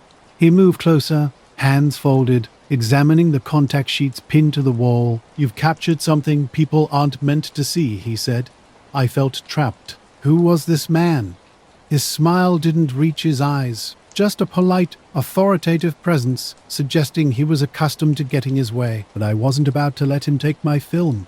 Something significant was here, and I needed to understand what I'd witnessed. "Why are you here?" I demanded, my voice steadier than I felt. "I'm Tom Keller, 37 years old, and I've been fascinated by trains my whole life. My small town in upstate New York sits near abandoned industrial rail lines where rust consumes the tracks and weeds grow between the ties. That night changed everything. A man approached me with a warning, his demeanor calm and certain. He pulled out a plain black and white card with no logo, speaking softly about keeping things quiet. He wanted me to destroy some negatives I'd taken during one of my storm-chasing photography sessions. My phone buzzed upstairs, a message from Mike about breakfast. The man seemed to notice my distraction and said, "Think it over," before walking out of the basement, the door closing gently behind him.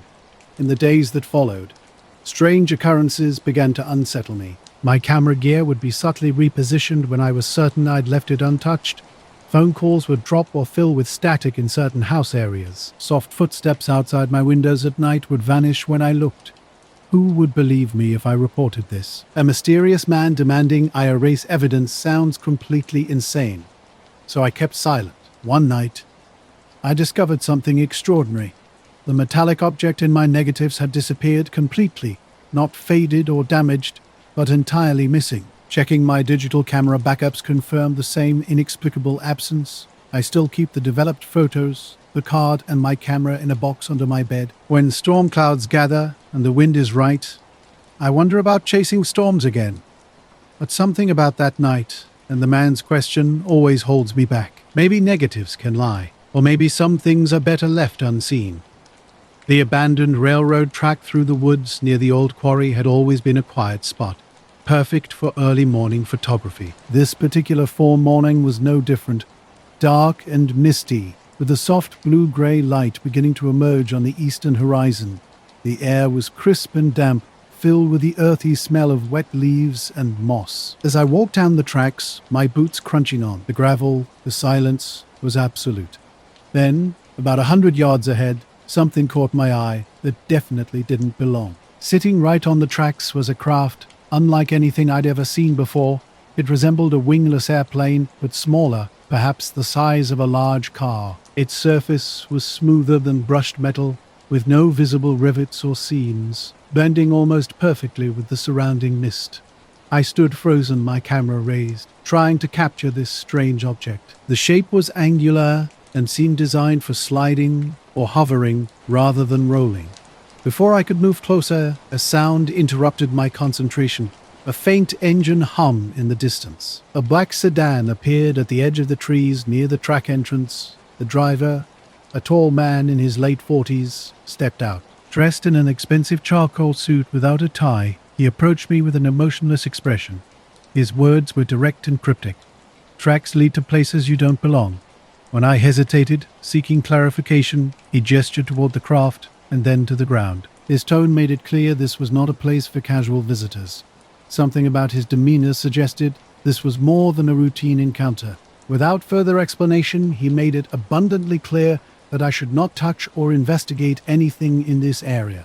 I worked second shift at a packaging plant just outside of Greensburg, Indiana, not far from I-74. That night, around 12:40 a.m., something strange occurred. I was taking pictures when the encounter happened. I told the man I wasn't looking for trouble, and he nodded slowly before returning to his car. The sedan idled quietly as he drove off down the road. Without another word, I stood there, staring at the craft as it began to fade from view. The mist thickened, and soon it was gone, just empty rails and morning dew remaining where it had been. I left feeling uneasy but curious. Over the next few days, I kept checking the spot, but there was no sign of the craft or the man in the suit. When I told close friends about the encounter, most laughed it off. Probably a military thing, they'd say, but nothing about it felt military to me. No helicopters, no patrol cars, no warning signs. Strange things started happening after that morning. During walks near the tracks, I'd hear footsteps behind me but find no one there when I turned. Shadows would slip between trees, always just out of focus. My phone began glitching, calls would drop when I tried certain numbers, and pictures taken near the site came out blurred with weird light streaks. One evening while driving home late, headlights appeared behind me. At first I thought it was just another driver, but they matched my speed for miles without passing. At a stoplight, a black sedan pulled up, the driver staring straight ahead and never moving. I took a different route, and the car followed me until I reached my driveway, then vanished. I tried telling myself I was imagining things, getting paranoid, but then the phone calls started. Picking up would reveal only silence. Once I heard slow, steady breathing before a faint click ended the call. I haven't answered since. Sometimes it feels like a bad dream, but the photos from that morning remain on my camera. I keep thinking about returning to the tracks, yet something holds me back. Like the man said, maybe there are places you're not meant to go. Still, on quiet, foggy nights, I could swear I hear a faint hum sliding over metal tracks that no longer exist. Know the road stretched out empty before me, a familiar sight on CR 700E, a route so quiet at night that miles pass without seeing another car. Street lights are non-existent here, replaced by endless corn and soy fields punctuated by occasional mailboxes at the end of gravel drives.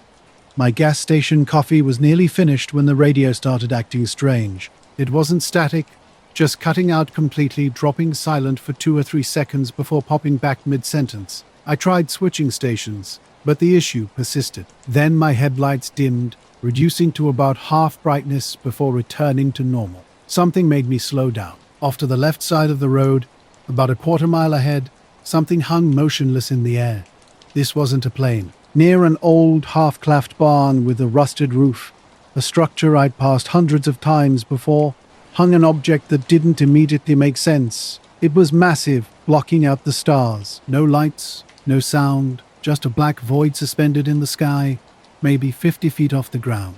As I drew closer, its shape became clearer, a triangle, like a long, flat wedge with soft, rounded corners. It stretched almost across the entire field, drifting subtly, balanced smoothly in the air, like a deliberate, more elegant blimp. 3 small red lights marked its underside, one near each point. They weren't blinking or glowing, just present like standby LEDs on electronic devices. I pulled over and rolled down my window, expecting some sound, a hum, anything. But there was nothing. Absolute silence enveloped me. No crickets, no wind, not even my car's engine noise. The air itself seemed suspended. I watched for 2 or 3 minutes, surprisingly calm but acutely aware of my isolation. I didn't reach for my phone, didn't even think to. Then, without tilting or rotating, the object began rising, slowly, steadily, remaining perfectly level. It ascended until it disappeared against the night sky, those red dots unchanged. No flash, no dramatic departure. It simply faded upward and vanished. No, I drove home late to my house on a quiet cul-de-sac, newer subdivision outside Westport. When I arrived, I didn't tell anyone. I heated some leftover mac and cheese in the microwave, took a shower, and went to bed around 2 a.m. Sleep didn't come easily. My brain felt wired, restless, but not scared. The next morning, I was off work. The garbage truck came early. As always, waking up my dog. I got up, fed her, and made coffee. That's when I noticed the black sedan in my driveway. It looked like a government vehicle with tinted windows and no plates, engine off. 2 men in dark suits stood outside, one near the front step, the other by the car. Neither wore visible badges. I cracked open the door and asked if they needed something. The man closest to the house gave a small, polite smile and said they had a few quick questions. I stepped onto the porch. Without introducing themselves, they asked if I'd been on County Road 700E the previous night near the collapsed barn. I confirmed I'd been driving home from work. Then came the pointed question, "Did you see anything unusual while driving?" I hesitated, unsure how to respond. The man studied my reaction carefully. Finally, I mentioned seeing some weird lights in the sky. The second man, still by the car, called over and asked if I often imagined things at night. His tone was serious, not sarcastic, like he'd heard similar stories before. I firmly stated that I was awake, driving, and certain of what I saw. They seemed satisfied. The man near me nodded, then looked past me and asked about outdoor cameras. I said no. He acknowledged this and thanked me for my time. Both men got in their car, backed out of the driveway, and drove away. They didn't stop at any other houses, just turned onto the main road. Later that day, I noticed something strange. My mailbox, part of a group box from the block, had a smear across the front, like oil or ash. No other mailboxes were marked. I wiped it with a paper towel, leaving a grey, greasy streak. I briefly considered keeping the towel, but ultimately didn't. Notta was driving through Red Rock Canyon on a Tuesday evening just past sunset. Those transitional moments when the sky still holds onto some light, but shadows start stretching long and dark, and the temperature drops quickly. I was heading home from a work trip in Vegas, taking the scenic route to clear my head. I've never been a fan of the freeway if I can help it. The canyon roads are narrow and winding, flanked by steep sandstone cliffs. At this time of year, there's barely anyone else out there, just me and the road. Around 7:30, I noticed a car parked just past a sharp bend. An old black sedan with no plates. Not something you see every day in the middle of nowhere. I slowed down, expecting maybe a roadblock or construction, but there were no signs, no cones, nothing official. That's when two guys stepped out. Both wore black suits and dark sunglasses, even though the sun was dipping low. One was tall, maybe early 40s, the other shorter, late 30s. They walked right up to my window like they'd been waiting. The tall one didn't smile, just said, "Road ahead is closed for maintenance. You'll have to turn back." I blinked and glanced up the road, seeing nothing unusual. No workers, no barriers, no equipment. When I mentioned I didn't see any signs, the shorter one said it was a private job with no exceptions. I tried to explain I needed to get through, that I was just trying to get home. The tall guy shook his head, insisting I couldn't pass because it wasn't safe. I looked up the road again. The canyon was empty, no lights, no sounds, just quiet rocks and a fading sky. Their car was completely black. No windows I could see through, no license plates, no markings at all. Something felt off, but I kept my voice steady. I asked how long the maintenance would last. "Indefinite," the shorter man. I sighed and started to back up slowly, keeping an eye on them in my rearview mirror. When I looked again, both were already back in their car. The sedan began to move, but something about the entire encounter left me unsettled. That night, my dog wouldn't go into the backyard. She stood at the door and whined, but when I opened it, she backed away. I ended up walking her out front instead. She kept looking up, not barking, just watching the sky. It's been a few weeks since then. I haven't seen anything else, but every night when I drive home from work, I take a different route. The canyon road had been quiet, almost too quiet. I'd been driving along when suddenly the car behind me vanished without a trace. No engine sounds, no lights, nothing. Just empty road and canyon walls. My hands gripped the wheel as I tried to make sense of what just happened. Maybe they'd moved ahead to block the road. I crept forward, scanning carefully. No barriers, no equipment, nothing unusual. I pulled over at a wider spot and stepped out, listening to the canyon's silence, broken only by the occasional rustle of dry brush. No phone signal. I walked up and down the road, searching for tracks or any explanation for the mysterious disappearance. Finding nothing, I returned to my car and started driving back the way I came. The sky had darkened to a deep blue with first stars emerging. About 10 minutes into the drive, a strange light caught my attention. A faint, steady glow hung just above the canyon rim, not like a plane or helicopter, but more like a lantern suspended in the sky. It seemed to follow me, staying at the edge of my vision no matter how I tried to ignore it. At the small diner near the canyon entrance, I found only the night cook, Sam. When I described the incident, he didn't seem surprised. "You're not the first to see things out here," he said cryptic. "Lights, vanishing figures, roads that close without a trace." Sam spoke as if such occurrences were almost normal. I left with an uneasy feeling, checking my mirrors constantly on the drive home. No black sedan, no mysterious men, just empty road. At home, I checked news and road updates, nothing about closures or maintenance. In the following days, I couldn't shake the experience. I told friends, who mostly joked about government agents or aliens. A few days later, I discovered a blank scrap of paper under my windshield wiper. I folded it and left it on the dashboard, untouched. That night, I went to bed still thinking about the man, the empty road, and the strange light that seemed to defy explanation. Nothing but scrub hills and a single busted windmill surrounded me. This area was familiar from my past field work, and I'd chosen it deliberately. A quiet spot with no light pollution. My plan was simple: park the truck off the shoulder, spread a blanket in the truck bed, and watch the Perseids meteor shower. The sky was completely clear, no clouds, no moon, just stars. I arrived around 11 o'clock, well before peak activity, but that didn't matter to me. I've always appreciated solitude, and the lack of cell service only made the experience better. The first few hours passed uneventfully.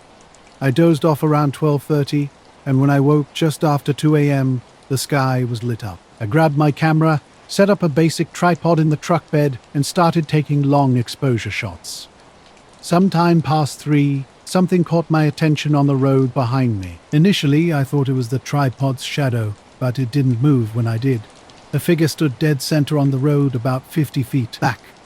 No flashlight, no movement, just a silhouette. I watched, wondering if someone had pulled off the road, but I heard no car, no footsteps, no tire sounds. This figure, if it was human, didn't shift or turn or behave normally. When I turned on my headlamp and shined it toward them, the beam hit the road and shoulder but didn't catch their face. They didn't flinch or shield their eyes or step back. I snapped a quick photo without zooming. The moment the shutter clicked, they turned and walked into the darkness, vanishing behind the low slope across the road. No sound, just gone. I got out, walked closer, thinking they might need help. I called out, but got no response. I didn't want to chase someone through the brush in the middle of nowhere, so after a minute I returned to the truck. Checking the photo, I saw a figure thin, too tall, possibly wearing black. The arms seemed too long, the head oddly shaped, almost featureless, like the face was turned away or blurred. I convinced myself it was a trick of light, some camera artifact. Still, it unnerved me more than I wanted to admit. I saved the image and locked my phone. The rest of the night remained quiet. And I stopped for gas at a Conoco in Riverton on my way back home. It was early, around 7 a.m., and I went inside to use the bathroom. Just a quick stop. The place was completely empty, except for the cashier behind the counter. As I was drying my hands, the door opened, and a man in a black suit stepped inside. He looked clean-cut, maybe in his mid-40s, with pale skin. No tie, top button fastened. His shoes were spotless. He didn't seem like someone who belonged in this gas station. He stood by the sinks, briefly. I thought maybe he was just going to wash up, but then he spoke without looking at me. "You've seen too much light lately." I laughed, thinking it was some weird joke. When he turned and looked straight at me, my stomach dropped. His eyes were wrong. The color seemed off, irises too pale, pupils too large. "Not fake, just not right," he said. Then he held out his hand. "Your phone," he demanded. No threat in his voice, just a flat certainty, like he already knew I would comply. And I did. I don't know why. I pulled out my phone and handed it to him. He looked at the lock screen, tapped in the code, a code I never told him. He turned and left the bathroom. I followed him out into the store, but he was gone. Completely gone. No footsteps, no sound, nothing. The cashier was still at the counter, flipping through a flyer, didn't even look up. When I asked if he saw anyone walk out, he said no one had come in. I checked the parking lot. No black car, no weird SUV, no sign of anything. Just me in the truck. I stood there for 5 minutes trying to understand what had just happened. Then I noticed my phone was back in my pocket. I didn't feel him put it there. Didn't see him come near me. When I unlocked it, everything was wiped. Camera roll, texts, downloads, all gone. Factory reset. The only thing left was my contacts synced from the cloud. The photo I took was completely erased, not even in the backup folder. Later that night, I plugged the phone into my laptop to be sure. I ran recovery software. Nothing. The metadata showed a hard reset was done at 7:14 a.m., the exact time I was in that gas station bathroom. I haven't talked about this with many people. Those I did tell assumed I fell asleep and dreamed part of it, but I know I didn't. That stretch of road, I've never gone back. It all started weeks earlier when I was watching meteors. I saw some weird figures before leaving just before dawn. I didn't think about it again until this strange encounter. I'd been sitting quietly on the dock behind my place, one of those crisp, early autumn evenings, camera ready, trying to capture the emerging stars. The lake was peaceful, the air sharp and skies clear. As I scrolled through my photos, something caught my eye toward the middle of the water. A dark shape hovered just above the surface, completely motionless. It wasn't moving like anything familiar. No bird, no plane, no blinking lights, no sound. I zoomed in with my phone camera, seeing a smooth, oval silhouette, matte black and solid against the sky. It seemed too distinct to be a trick of light or an unusual cloud. For several minutes, it remained still. Then slowly, almost imperceptibly, it began drifting sideways by just a few feet. Suddenly, without warning or noise, it shot straight up and vanished into the darkness. I blinked, feeling a mix of unease and curiosity. A few days later, strange occurrences started happening. Each morning, a black car from the early 2000s appeared at the end of my driveway, clean, perfectly maintained, with no license plate.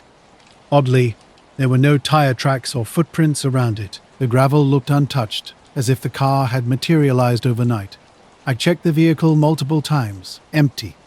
No keys. No signs of anyone nearby. I left notes asking the owner to move it, but nothing changed. The car remained silent and unmoved day after day.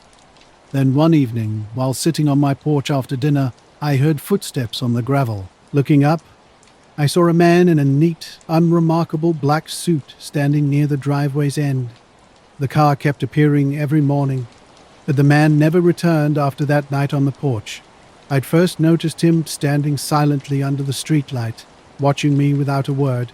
When I approached and asked if I could help, he simply said, "The water remembers," then walked away into the darkness. I locked the door and spent the rest of that night peering out the window. Strange things started happening afterward. My phone would show static or weird glitches whenever I tried to photograph the lake. Late at night, I'd hear a faint humming from the water that vanished the moment I went outside. Around 3 a.m. one night, I saw soft blue lights flickering over the lake, pulsing slowly. I tried to capture them on my phone, but the screen went black and the camera seemed frozen. When I looked up again, the lights had disappeared. 2 winters ago in early February, I was walking Benny, my shepherd mix, late at night.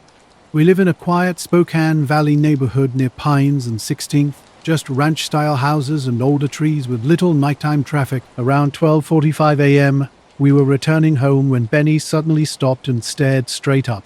At first, I thought he might be watching a bird or an owl, but when I looked up, I saw it too, a massive black triangle, unlike any aircraft I'd seen before. No typical plane lights, just 3 faint points. The man hasn't returned and the car stopped coming.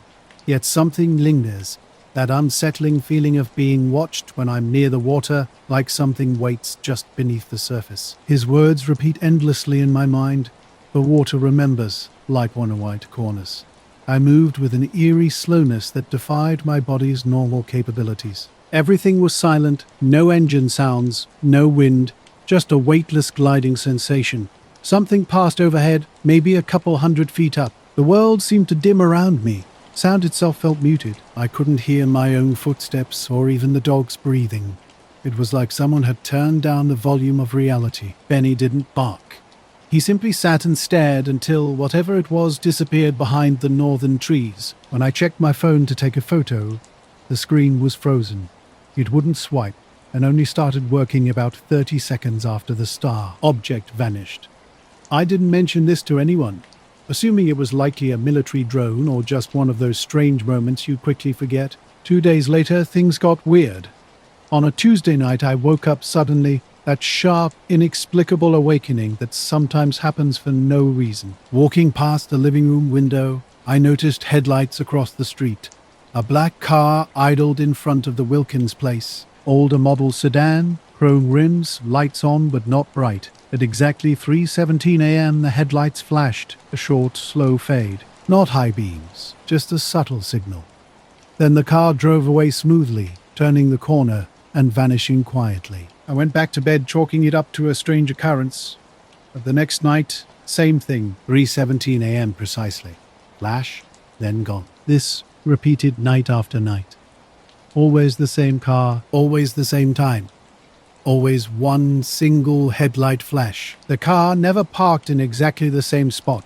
Sometimes near the Wilkins, sometimes closer to the Morgans, but always directly across from my house. By the 5th night, I was getting nervous. I set up my phone on a tripod, recording from 3:10 for 20 minutes. The next morning, reviewing the footage revealed nothing, just an empty street. Yet I'd seen it. I'd watched it. I'd even waved at it once, with no reaction. I started asking around the neighborhood, wondering if anyone else had noticed anything unusual. No one else had seen anything, not the Morgans with open blinds, not old Mr. Harrington across the street, who claimed his dog barked at the slightest disturbance. Even my wife didn't believe me. She works nights at the hospital and is rarely home late. When I told her about the car, she dismissed it as a result of watching too many weird documentaries before bed. So I stopped, I stopped walking Benny after midnight and started taking him out earlier, right after dinner, but I couldn't stop checking the window. Night after night, the car returned. Always at 3:17, always one flash, always gone before I could reach the door. I tried calling the non-emergency line once to report the suspicious vehicle. I gave them the time, make and model as best I could, described the pattern. They said they'd send a cruiser through the area, but I don't know if they ever did. Nothing changed. About a week into this, I decided to wait outside on the porch. I kept all the lights off, standing behind a column to remain unseen from the road. Benny was inside, pacing. He hadn't liked me being out of sight lately. At 3:17, the car pulled up again. No headlights this time, just the faint glow of running lights. It stopped directly across the street. The engine stayed on. The windows were too dark to see inside. I remember the car looked unnaturally clean with no front license plate. I stepped out a little, just enough to get a clearer look. The driver's side window rolled down halfway. A man sat inside, pale, thin face, wearing a black suit with no hat, just staring at me. Neither of us moved. After maybe 10 seconds, he lifted his hand, not a wave, but a stop signal, and slowly rolled the window back up. The car pulled away without flashing its lights. That was the last time I saw it. The next few nights, I kept watch. Nothing came. No headlights, no idling, just an empty street. I told myself I was relieved, but secretly, I kind of missed it. At least when it was showing up, I knew where to look. Now I keep checking the street at 3:17 out of habit. Sometimes I swear I hear a car idling down the block, but when I look, there's nothing there. The clearing was silent except for the faint hum of cicadas and the rustle of dry leaves. I'd been out here since dawn, walking the perimeter, taking notes on the door. Bear activity around this part of the forest. Late September in northern Minnesota brought a crisp edge that signaled fall was approaching but hadn't fully settled. Something felt different that morning, a subtle shift in the quiet wilderness I knew so well. Just before packing up to return to the research station, I spotted something unusual in the clearing. A series of perfectly round scorch marks dotted the dirt in an odd, deliberate pattern. Each mark stretched about 2 feet across, arranged in a rough circle roughly 15 feet in diameter. The marks were deeply embedded in the earth, with blackened and cracked soil underneath. Strangely, the surrounding area showed no signs of damage, no snapped branches, no burned leaves, just those clean, symmetrical marks as if a giant cookie cutter had been pressed into the ground. I spent time examining the area, trying to determine if this was a natural phenomenon. Nothing in my research or field experience matched these marks. Circling slowly, I checked for tracks or signs of human activity. No footprints, no tire marks, no evidence of a campfire, just scorched earth. Methodically, I documented everything. Photos, sketches, soil samples. I marked the location on my GPS and radioed the station with a brief description. The team speculated about lightning strikes or animal territorial markings, but the shape and precision didn't align with those explanations. An eerie silence hung over the forest that day. I couldn't shake the feeling of being watched, constantly glancing over my shoulder, seeing nothing. Days later, an unexpected visitor arrived. A knock at the station door, one of those old research cabins with wooden walls and a simple layout, caught me off guard. I opened the door cautiously to find a tall man in a black suit that seemed completely out of place in the wilderness. No badge, no identification. His dark eyes were steady, his voice flat but calm. "I'm interested in patterns in non-human behavior," he said without preamble. No introduction, no context. I shared the photos of the scorch marks. He examined them closely, showing minimal reaction. Then he began asking detailed, specific questions about my work, the animals I tracked, the data I'd collected, with an intensity that felt somehow peculiar. I was hiking alone in the Cascades, somewhere between Snoqualmie and Stevens Pass. It was late October, with the sun setting early and the air feeling sharp but not quite cold. The sky was overcast, and a thick, damp smell hung in the forest from recent rain. "My name's Claire, and I work in graphic design in Seattle. Sometimes the city becomes too much, and I need to escape somewhere quiet." I started the hike around noon, planning to go 5 or 6 miles before turning back. The trail was mostly empty, with just the occasional runner or dog walker. That's how I liked it. I wasn't expecting anything unusual. About 3 miles in, something caught my eye. just off the path near a clump of ferns. A black briefcase sat upright on the dirt, positioned as if someone had carefully set it down. It was unmarked, with a plain matte black surface scratched and worn, looking like it had been dragged or bumped around. Then he appeared. The way he moved was unsettling. His gaze never wavered, as if he was analyzing every word, every reaction. He didn't ask for directions or how to get to the clearing, yet somehow he knew exactly where it was. I offered to take him there, partly to get him out of the cabin, and partly to see if he'd reveal anything. He declined politely, saying he had his own methods. He stayed for almost an hour, then left without another word. I watched him walk away through the trees, his steps almost too quiet for the soft forest floor. After he left, I double-checked my equipment, my locks, everything. Nothing was missing, but a feeling that something wasn't right lingered. In the days that followed, scorch marks kept showing up in my mind. The silence of that clearing, the man's unnerving calm, the way he seemed to know things without asking. I kept returning to the clearing, always looking for changes, new marks, anything unusual, but nothing ever appeared again. Still, some nights when the wind rustles the trees just right, I swear I can hear a low hum, not like any animal or machine I know, just a faint vibration under the skin of the forest. I never saw the man again. No calls, no messages, just that one visit, and a feeling that whatever was out here wasn't interested in me, but it was watching. I was hiking alone when I noticed a locked briefcase. It looked like a hard shell case for camera gear, but something felt off. The handle wouldn't budge no matter how I jiggled or shook it. I figured someone had accidentally dropped it and would return, so I left it where it was and continued walking. Something changed in the forest after that. The air felt heavier, and all the usual sounds seemed muted, as if someone had turned down the world's volume. Bird chirps and leaf rustlings were distant, almost unreal. I wondered if my mind was playing tricks on me. When I reached the turnaround point and looked back, the briefcase was gone. Completely vanished, no footprints, no crushed ferns, nothing. I tried to convince myself I was just tired or stressed. The next few days were strange. I constantly felt watched, but whenever I checked, no one was there. My phone battery drained faster than normal, and calls were filled with static. The screen would flicker unexpectedly. These little things made me increasingly uneasy. A few days later, I returned to the trailhead to clear my head. As I was walking, I spotted a man near the parking lot's edge. He wore a crisp black suit and tie, with short, neatly combed, dark hair. But his eyes were what truly unsettled me.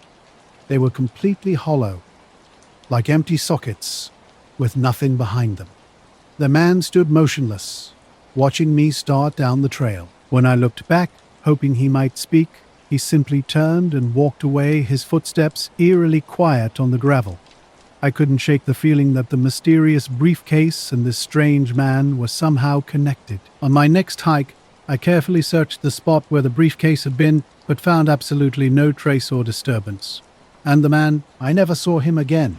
I was out by myself on the edge of Devil's Ridge, a little spot I'd found a couple of years ago while hiking near Flagstaff, Arizona. My purpose was to capture the stars, and the sky was perfect, clear and far from city lights. Late September brought a dry, crisp air that felt colder than expected once the sun set. I had my camera gear with me, a tripod, lenses, and my phone. After setting up about an hour past sunset, I was ready for the Milky Way to appear.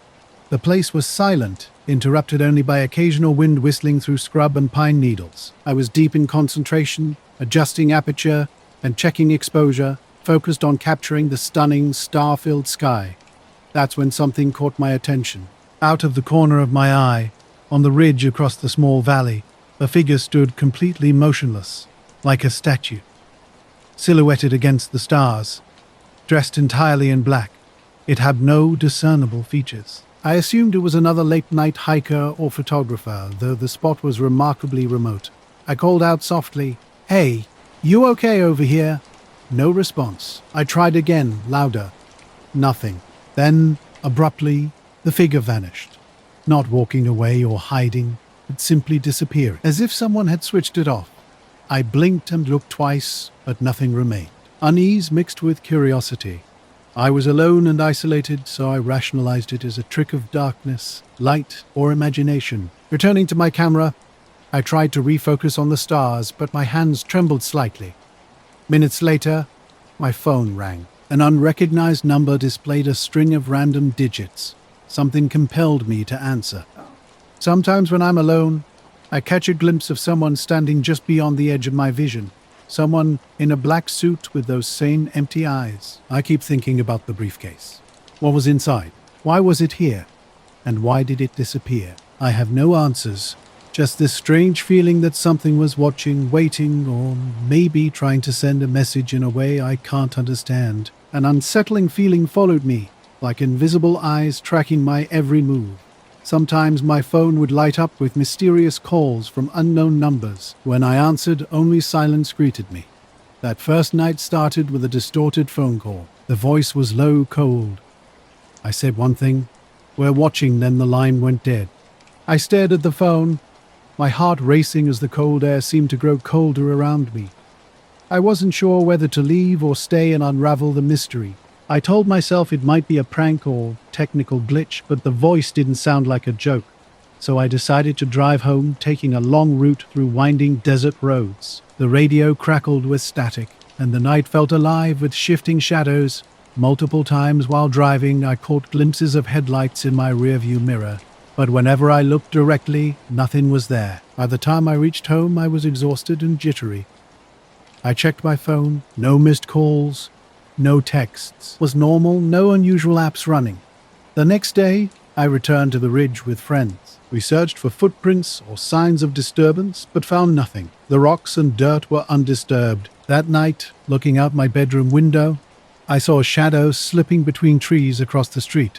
I thought it might be a neighbor's turn or a stray animal, but when I looked again, nothing remained. I haven't seen that figure again.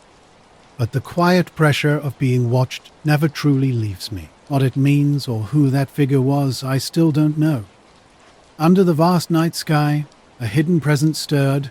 Something watched, alert and silent, its attention focused intently on the darkness below. The stars glimmered overhead, unaware of the unseen observer tracking every subtle movement.